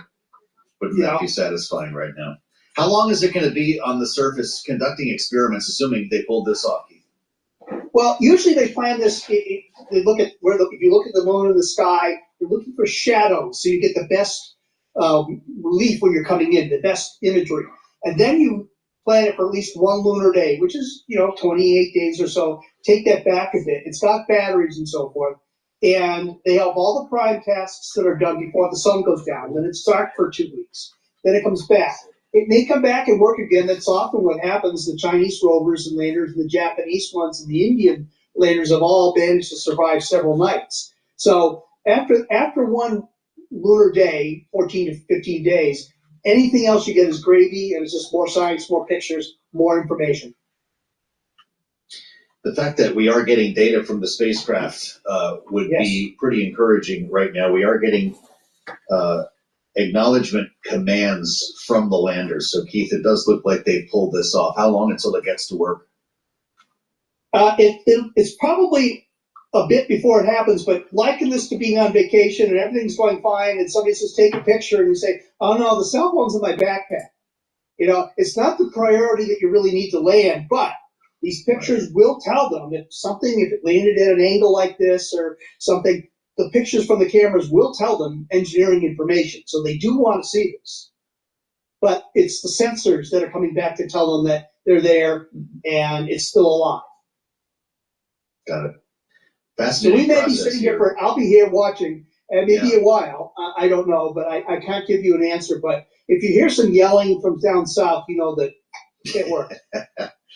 All right. We're going to wait for confirmation, Keith. If you're going to watch that for us, we'll come back to you here as Intuitive Machines drops 17% shares of during this live stream. Keith, everybody wants to see some proof of this and some concern about what's going on there. But we are getting data from the spacecraft on the lunar surface, and we'll confirm this for you as we let a little bit more time go by. Mission Control will keep us posted on this. Also watching shares of Intuitive Machines while we're at it. A little different flavor today, but this is important, so we want to make sure you have a sense of what's happening here on Bloomberg Radio and on YouTube, where you can find us right now by searching Bloomberg Business News Live.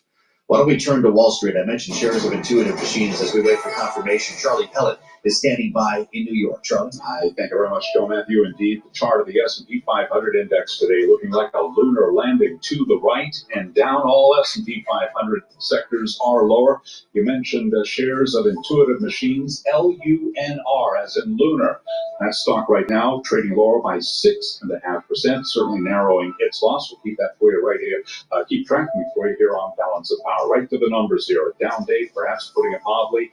S&P down another 1.75%, down 104 now. We've got the Dow down 504, lower by 1.4%.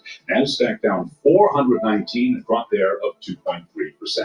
10-year 4.29% with a 2-year 3.97%. Spot gold flat on the day, 29.19 the ounce. West Texas Intermediate crude down 0.2%. Right now, WTI trading at 66.15 a barrel. The Labor Department issues the monthly employment report tomorrow. A batch of job market data released today, sending mixed signals, as we hear from Bloomberg's Vinny Del Giudice. Weekly jobless claims are down, falling to 221,000, the second drop in 3. However, the total number of American workers collecting unemployment checks is running near a 3-year high.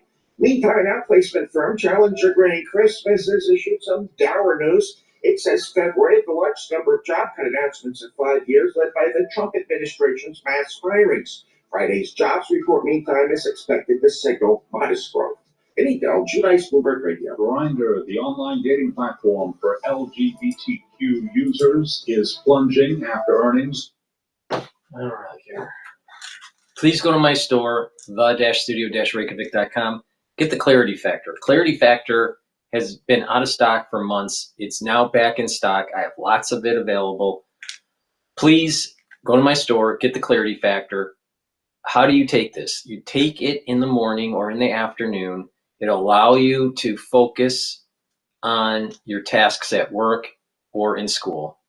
If you're already retired, taking it every day will help that to get rid of that brain fog and just to be able to concentrate. Now, Clarity Factor is important to help support your memory, and by having your neurotransmitters firing from your neurons, right? And you're concentrating. What's going to happen is you're going to have positive neuroplasticity. You have dendritic connections off of different neurons that they connect. The more of these connections, the faster you think, the better your memory. So this is really important to be able to do well in school and to do well at work and have, you know, high concentration. But not just that, when you get into your geriatric years, the better your neuroplasticity is, the better that positive neuroplasticity, the better off you will have in cognitive function in your later years in life. So it's really important to maintain and improve those connections, those dendritic connections between those neurons. So clarity factor is going to help with supporting that, supporting your memory, getting those neurotransmitters firing, and reducing that brain fog. Another thing that you should be doing is making sure you drink filtered water, because by drinking filtered water, you're getting rid of a lot of the bad particulates that are in your municipality water.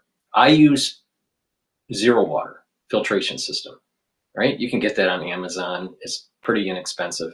But the thing is it's very important to filter water. Some people, you know, do different methods. That's okay. But the thing is it's very important to filter your water. And by filtering your water and taking clarity factor, you're going to be able to get rid of that brain fog, and you're going to be able to concentrate. And getting those neurons firing and building those dendritic connections are really important for memory and into your geriatric years. Really important. So you should be taking it right now. I don't care what age you are. You know, you could be in your teens, 20s, 30s, 40s, 50s, 60s, 70s, 80s, 90s, 100. You should be taking clarity factor. Why? Because it's going to help with your neural health. So please go to my store, the-studio-reykjavik.com, get the clarity factor. If you have a very high cognitive function day or career, it's very important to take.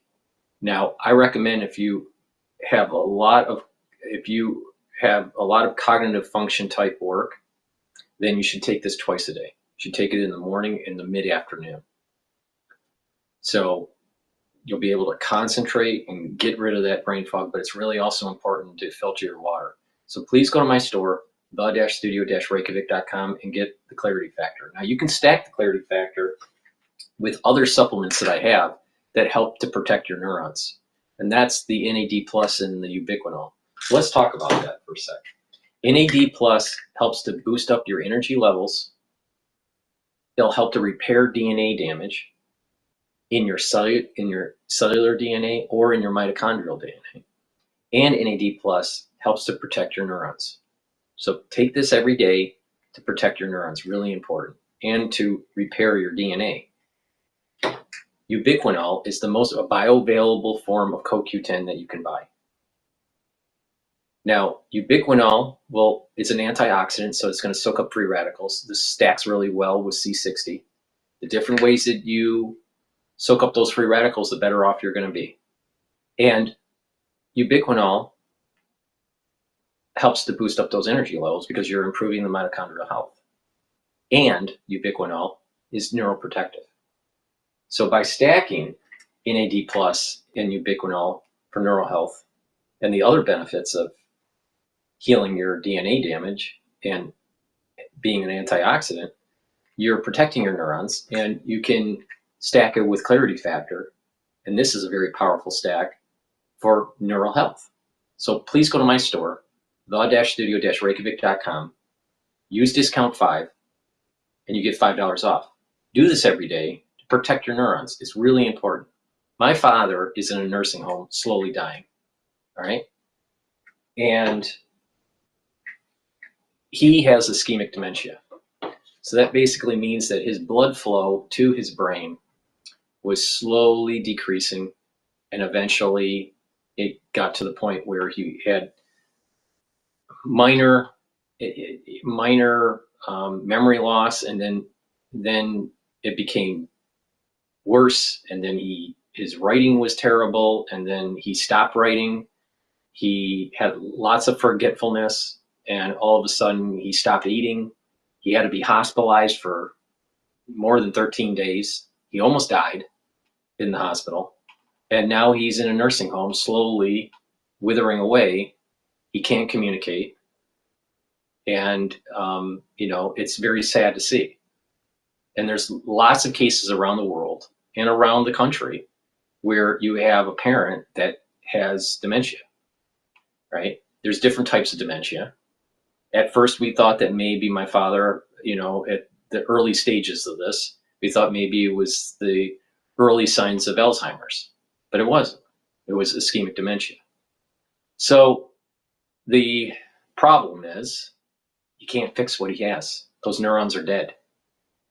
So that's why it's so important to have better blood flow, exercise, watch your diet, look at it from a holistic point of view, and to take supplements where you're protecting your neurons. And by protecting your neurons and watching what you eat and having the proper exercise, you're going to have the better blood flow. And you're reducing the chances of having these types of problems that many people in their geriatric years have. He's now 82 years old and is slowly dying in a nursing home. And he doesn't recognize any of his family. So you don't want to fall into that trap. Please go to my store, the-studio-reykjavik.com, and get the supplements, protect your neurons. Get the Clarity Factor, get the ubiquinol, and get the NAD+.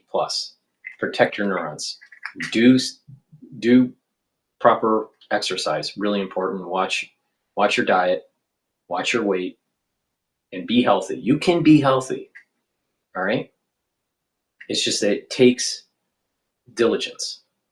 Please go to my store, use discount 5, and you get $5 off any order.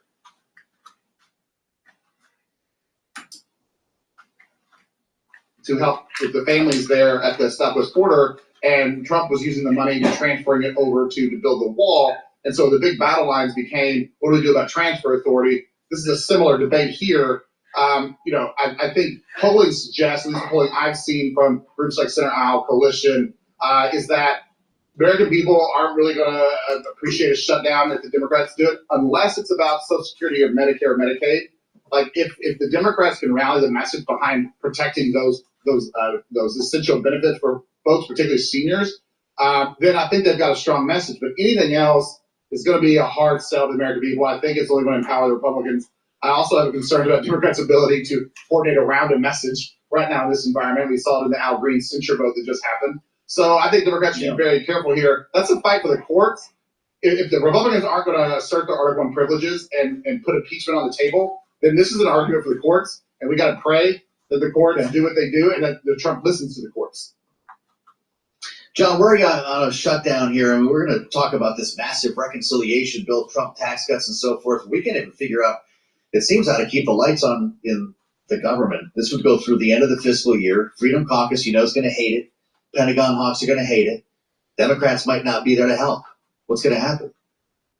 Right. Well, I think it's very interesting that the Freedom Caucus will hate it, but it seems more and more likely that as one member after another of the Freedom Caucus, Congressman Harris, I saw from Maryland recently, expressed an openness to voting for a CR, as has Congressman Burleson of Missouri. So some hardliners, Chip Roy, who generally hate funding the government this way, seem very, very willing to get in line. And to Brad's point, I think that if Democrats are perceived as the cause of the shutdown, it will reflect very poorly on them. Generally, the majority party and the party that controls the White House is blamed. But in this case, if it is perceived that Democrats are the reason that the government's shutting down, I think it will really be a backlash for them, especially with so many Republicans seemingly willing to kind of go against their previous behavior and fund a CR through September. Yeah, we've got a great panel today. John Seaton, Brad Howard. I guess everybody has a plan until Trump punches you in the face. This is something that we're learning here on a daily basis. Our panel will be back with us in our second hour with a lot more to talk about. We're going to dig into the market reaction to this on-again, off-again tariff situation. Mexico gets a massive exemption. We'll be joined by Michael McKee, who will run through the data, spend time. Please go to my store, the-studio-reykjavik.com, and get the collagen. This collagen has an amino acid profile shown on the screen. If you need to, go to my website and take a look at the label to take a look at the typical amino acid profile. But this collagen will help to improve your joints, improve your cartilage, your ligaments, your tendons, your muscles, your bones, your skin, your hair, and your nails. Take this every day. It's a powder. There's a big scooper. This is a month's supply. You mix it with soft foods like yogurt or hummus, applesauce, or you can mix it with milk or filtered water, a smoothie. It's up to you how you want to take it, but take it every day. And like I said, if you take collagen and you drink 64 ounces of filtered water and you take the vitamin C, it cross-links and improves the dermal layer. So please take the collagen every day. Do some resistance training and it's going to help with your bones and your joints. Please go to my store, the-studio-reykjavik.com, and get this very high quality collagen. Now, let me talk about another product that I have that's really important when you get older. But this can also be used for athletes young or older. So for the ones that are older, 40 years of age or older, you start to lose muscle. It's called atrophy. So you're losing muscle mass and it's harder to gain muscle. And the reason is that when you're older, you don't gene express as well. Because of methylation of certain genes, those genes are turned off. They're expressed differently when you get older. The whole idea of the anti-aging protocol is to reduce the methylation and the turning off of these genes that are normally expressed when you're younger. That's the whole magic between what this protocol that I have does. It literally is slowing down the methylation of your genes and slowing down them being turned off.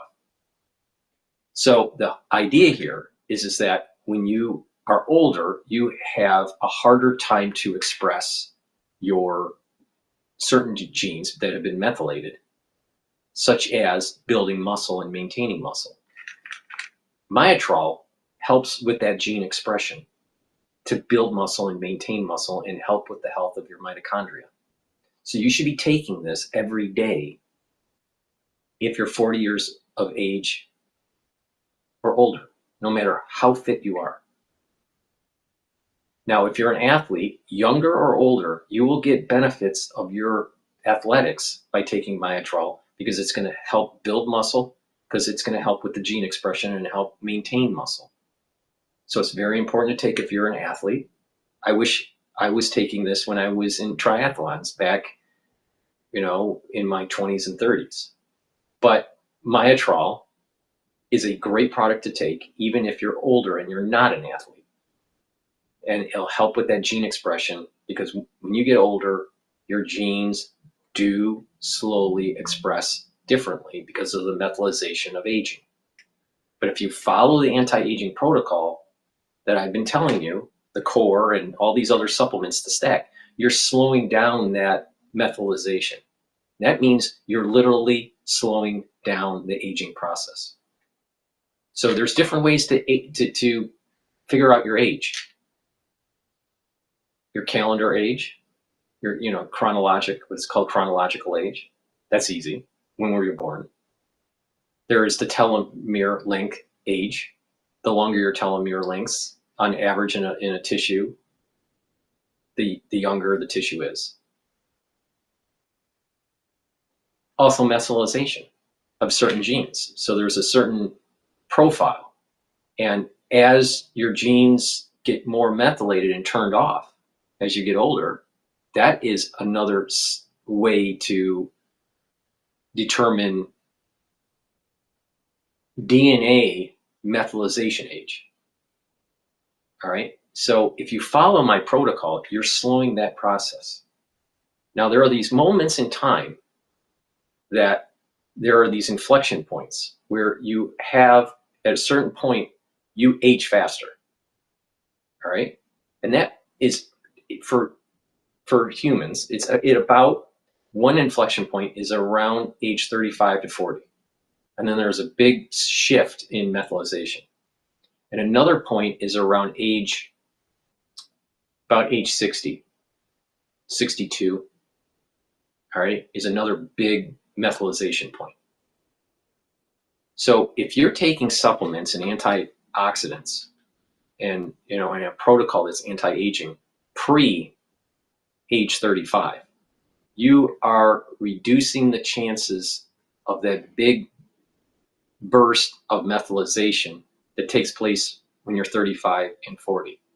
That means between 40 to 62, you are healing your body and you're not aging as fast compared to people that went through the big burst of methylation at age 35 or 40.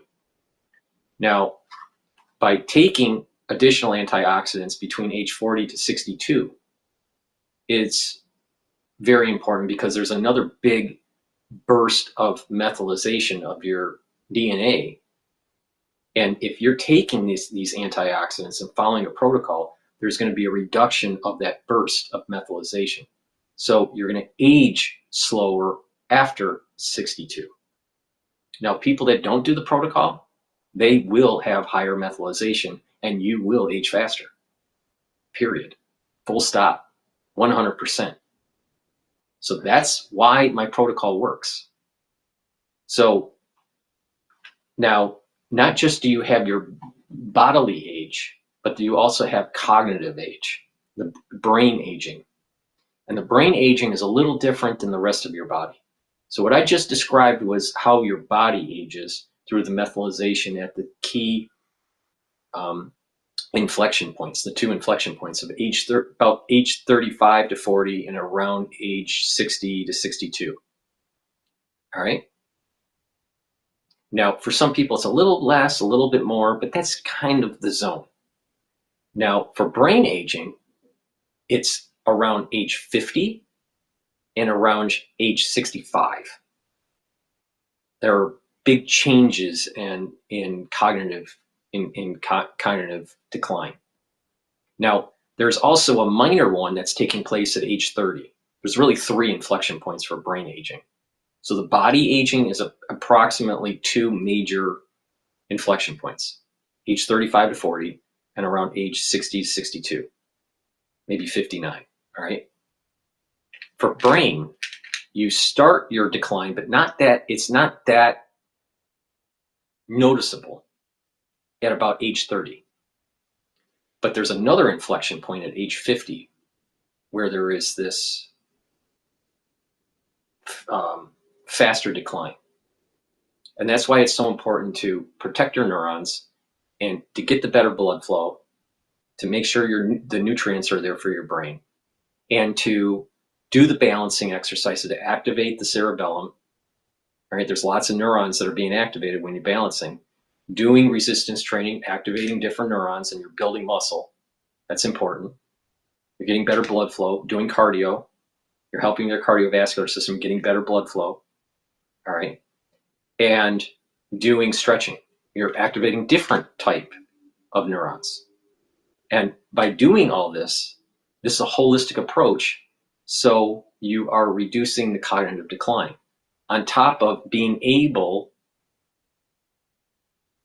to force yourself to learn new things, right? You need to learn new things.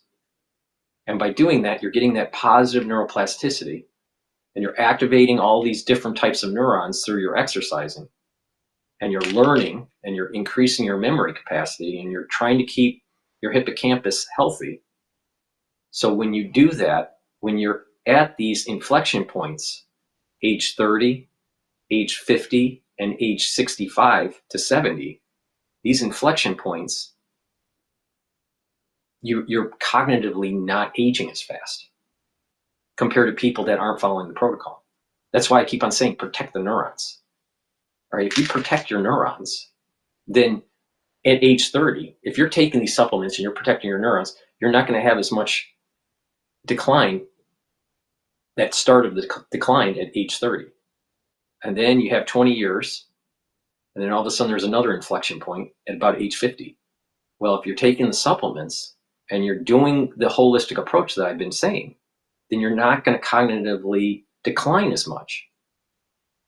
And then at that 65 or 70 mark, there's a big inflection point too. That's why you need to stay active, talk to people, learn new things, move around, all these things. proper supplementation to protect those neurons.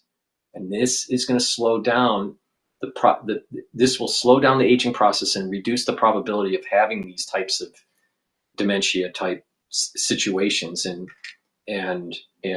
gait issues when you get older, when you're in your geriatric years. This protocol works 100%. But the thing is, you got to do it. Like, if you don't do this, 100% sure that you will age faster. And I just told you those gaits, your body aging, the skin aging, happens at around age 35 to 40 and at age around 59 to 62. Just look around people that you know, and you'll notice that people are aging. Or if you're older and you look at a picture of yourself and you're not on a protocol, you'll notice that, wow, Dr. Paul Cottrell's right. These zones here, there's a radical change in aging, and it's because of this methylization. And this neuroplasticity starts to recede. You start to have negative neuroplasticity, and the health of the myelin sheaths of your neurons start to decline. These are facts, you know. But there's a way to mitigate this, and that is following a holistic approach and listening to me on what to take. If you listen, you will mitigate this aging process, and so you'll have longevity, you'll have vitality, and you'll slow down the aging process. Please go to my store, the-studio-reykjavik.com. Now, I'm willing to bet that you've never heard what I just said from any other person, nor have you heard how comprehensive the protocol that I am trying to instill in you is. There are some people, oh, just take a supplement. No, it's a holistic approach, and it's the way you stack the supplements that where the magic is. That's where the alchemy is. All right, so pay attention to what I have to say, because what my protocol works.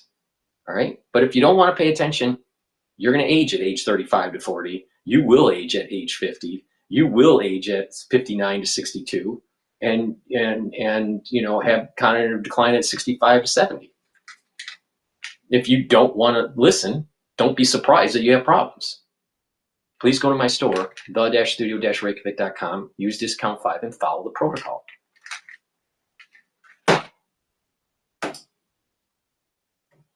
We'll be assuming these tariffs are ultimately implemented, and if they stick around for some time, how long will it be until companies actually have to start eating the cost of those imported goods, given everything they tried to buy in advance? Well, most of the buying in advance seems to have been in industrial supplies, things that go into making other things. And so it may be a little while. Metal products were a big category there, and that could imply metal products coming in from Canada that go into cars. And so maybe some of these dire predictions of how high car prices could go will be held off for a while.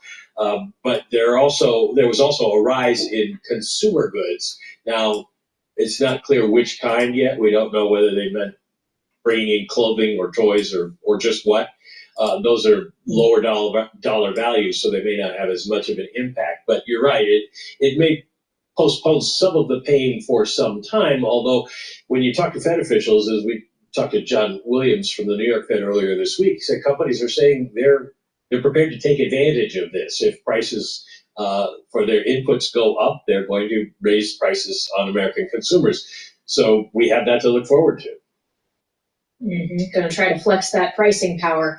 Bloomberg's Michael McKee, thank you so much. Of course, we'll be hearing more from the Fed in the aftermath of tomorrow's jobs report, too, when Jerome Powell speaks tomorrow. Certainly a conversation we'll all be listening for, and we'll have it on Bloomberg TV and radio. But joining us right now on Bloomberg, I'm pleased to say, on Balance of Power from Capitol Hill, is Republican Congressman Ryan McKenzie, who represents Pennsylvania's 7th District. Congressman, thank you for joining Joe Matthew and myself.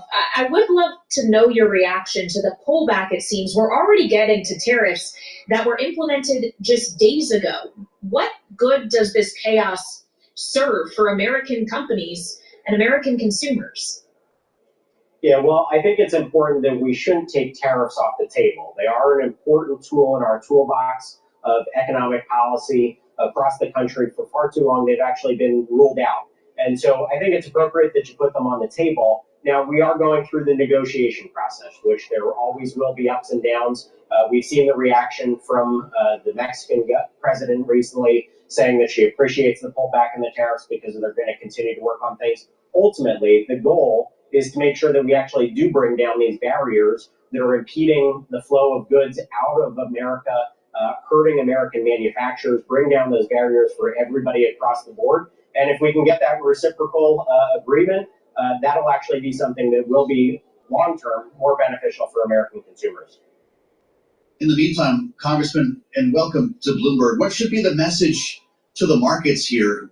We're dealing with massive uncertainty in a stock market that has round-tripped. We're all the way back now to where we were before the election. Is the message just hang on a little while, better times are coming?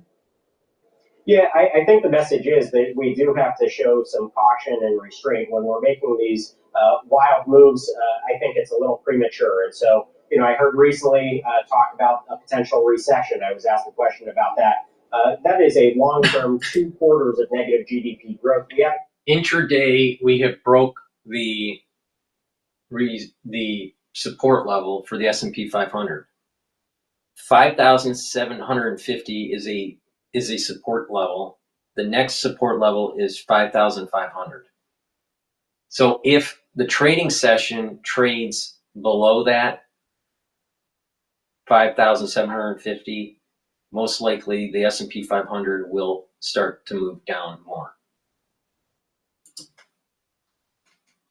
Economy, American workers, and actually get some results and help our entire country. So we want to make sure that we're doing that as quickly as possible. You've seen that action here in Congress from Speaker Johnson. When people said it was not going to be possible to get that first piece of legislation through the House, we were able to do it. Now it's in the Senate, and those negotiations are going to happen. So I think urging caution and so showing restraint, saying don't move too quickly one direction or the other. Continue forward. There are a lot of positive economic indicators out there. And when I talk anecdotally to businesses all across our economy, people are saying that they're still very optimistic about America's future. And so they want to move forward. I think the presidency with Donald Trump was a huge boon to business because they were concerned that if Kamala Harris was in there, they were going to have significant pressure coming from the government in all kinds of areas. So that optimism is still out there. I'm not discouraged at all.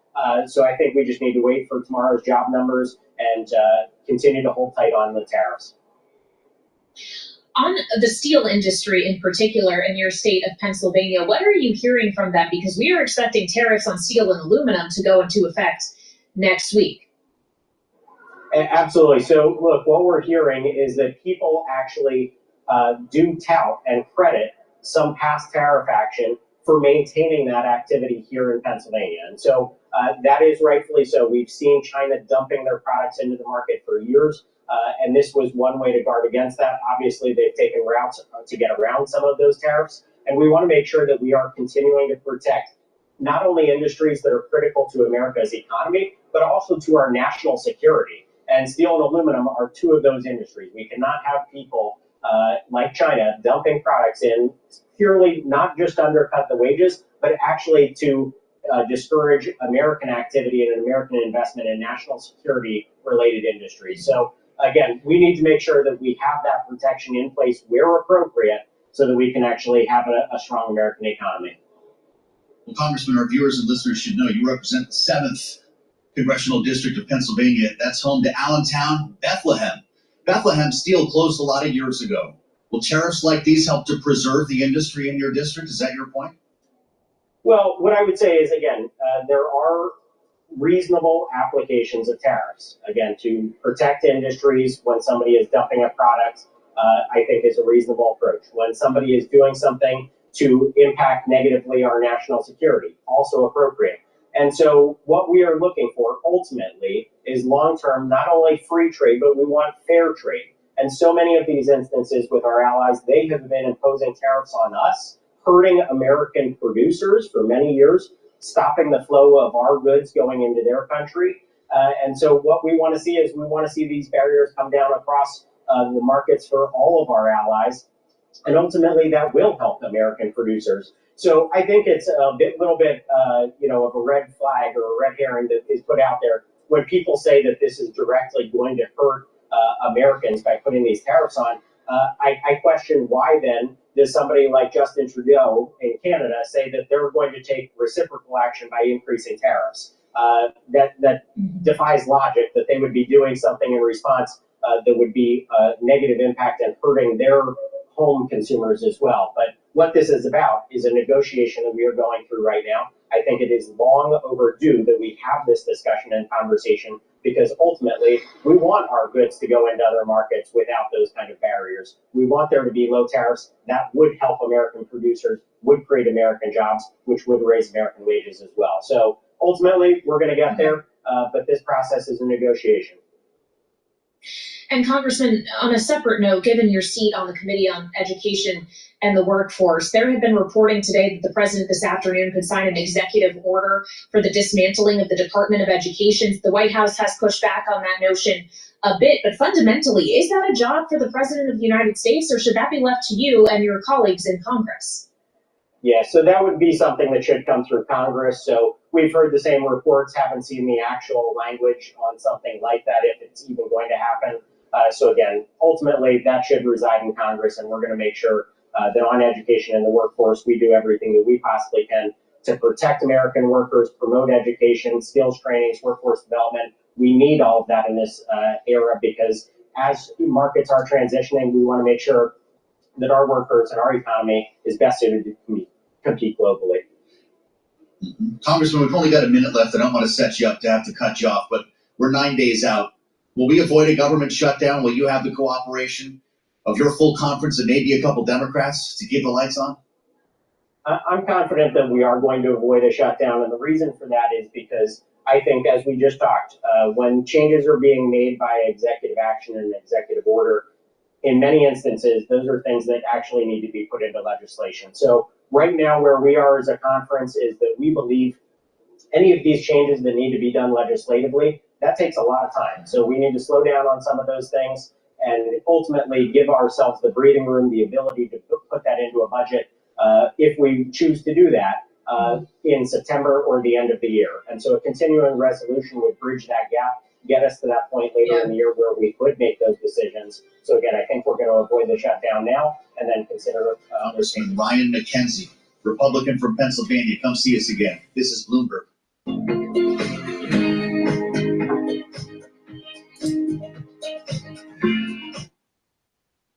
Please go to my store, the-studio-reykjavik.com, and get the Boomer Boost. Boomer Boost is the fourth pillar of the core protocol. It'll help to boost up your energy levels and your metabolism. You will lose weight by taking this. How you take this is it's a powder. You take a full scooper, you mix it with soft foods like hummus, yogurt, applesauce, whatever. You can mix it with milk, filtered water, or a smoothie. But take it for your breakfast or for your lunch, and do that every day. You're going to notice that you're losing weight and you're having a steady burn of energy throughout the day. You'll also be sleeping better, and you're going to have more vitality. Now, you will see a difference in your body, and you're going to feel this vitality that I'm talking about within 72 hours. So you will see it quickly, or even earlier. You will see it quickly. Now, 68 nutrients are in this. You can take a look at the profile of the different nutrients that are in the Boomer Boost. Go on my website to take a look at the label. But take this every day, all right? It's going to target a multitude of systems. It's going to target and help with your heart, with your vascular system, with your muscles, and help with your strength, and it'll help with your brain health. All right? So take this every day, and you'll also notice that you're going to be losing weight, all right, in a healthy way, all right? So if you are an athlete, young or older, you can also take Boomer Boost. You can take it for your pre-workout or your post-workout to refuel your body. But ones that aren't athletes, You will benefit from Boomer Boost also. And take it once a day, either for breakfast or for lunch, and you will be losing weight. And guess what? This container, that's a month's supply, I'm sure is cheaper than how much you pay for your breakfast for a month or for lunch for a month. So you'll save money. So please go to my store, the-studio-reykjavik.com, and get the Boomer Boost. Now you can stack the Boomer Boost with either Gladiator barley or heirloom barley, or you can take the barley by itself. All right, now what are the differences? The heirloom barley detoxifies your body, reduces inflammation, and soaks up free radicals with superoxide dismutase. It's a high density protein. You take a half or a full scooper a day. You take it the same way as the Boomer Boost. Soft foods, filtered water, milk, smoothie, however you want to take it. But you do it once a day, either for breakfast or for lunch. All right? Again, this is a high density protein, very nutritious because it's heirloom barley. You can't get more nutritious barley at your regular grocery store.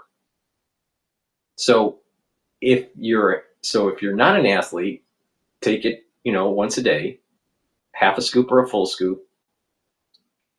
All right. If you are an athlete, you should take it for your pre or post workout. So you'll build strength. Now, if you're an athlete, you should be doing the Gladiator than the heirloom, but let's talk about the differences. So you get all those benefits from heirloom: reduce inflammation, detoxification, and soak up those free radicals. It's a high density protein. So in Gladiator, you get all those benefits as the heirloom barley, but you also get strength benefits. So if you're an athlete, it's better to take the Gladiator barley pre or post workout, and you'll gain strength. And it stacks really well with Myotrol because Myotrol helps for the gene expression to build muscle. All right. But even if you're not an athlete, taking Gladiator barley, if you're older, is important to gain muscle because we talked about the atrophying that takes place.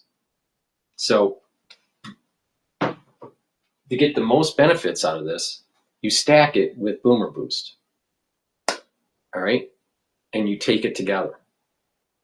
And what you'll notice is that you're going to control your A1C levels. You're going to lose weight. You're going to have lots more energy. You do some exercising, and you're going to get more leaner muscle, and you're just going to have more vitality. And by working out and moving around, your bone density will be better. Your musculature will be better. You're improving your brain health. There's lots of benefits that take place. You're detoxifying your body. Lots of benefits that take place here. Now, I have a box called the Longevity Boost Box. You get your choice of Gladiator barley or heirloom barley in the box, and you get one container of Boomer Boost. The Longevity Boost Box is designed to be at a cheaper price than buying the individual items. And you can use discount 5 on top of that to get $5 off.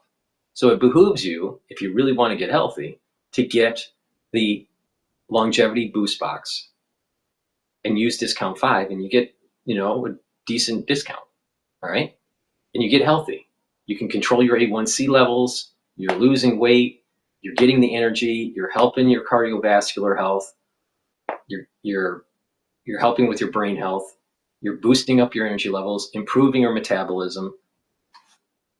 It's a win-win. So please go to my store, the-studio-reykjavik.com, get the barley, get the Boomer Boost, stack them together, and get the max benefits. And it stacks really well with Myotrol. That's the end of my transmission. Thank you for listening. I'll be doing another one most likely tonight. For the ones that have been watching the live stream on Rumble, thank you very much. I appreciate it. For the ones that have been listening on X Spaces, thank you very much. I appreciate it. And for the ones that have been watching on my website, live stream, or on just YouTube, thank you very much. We'll do this again soon. Have a nice day.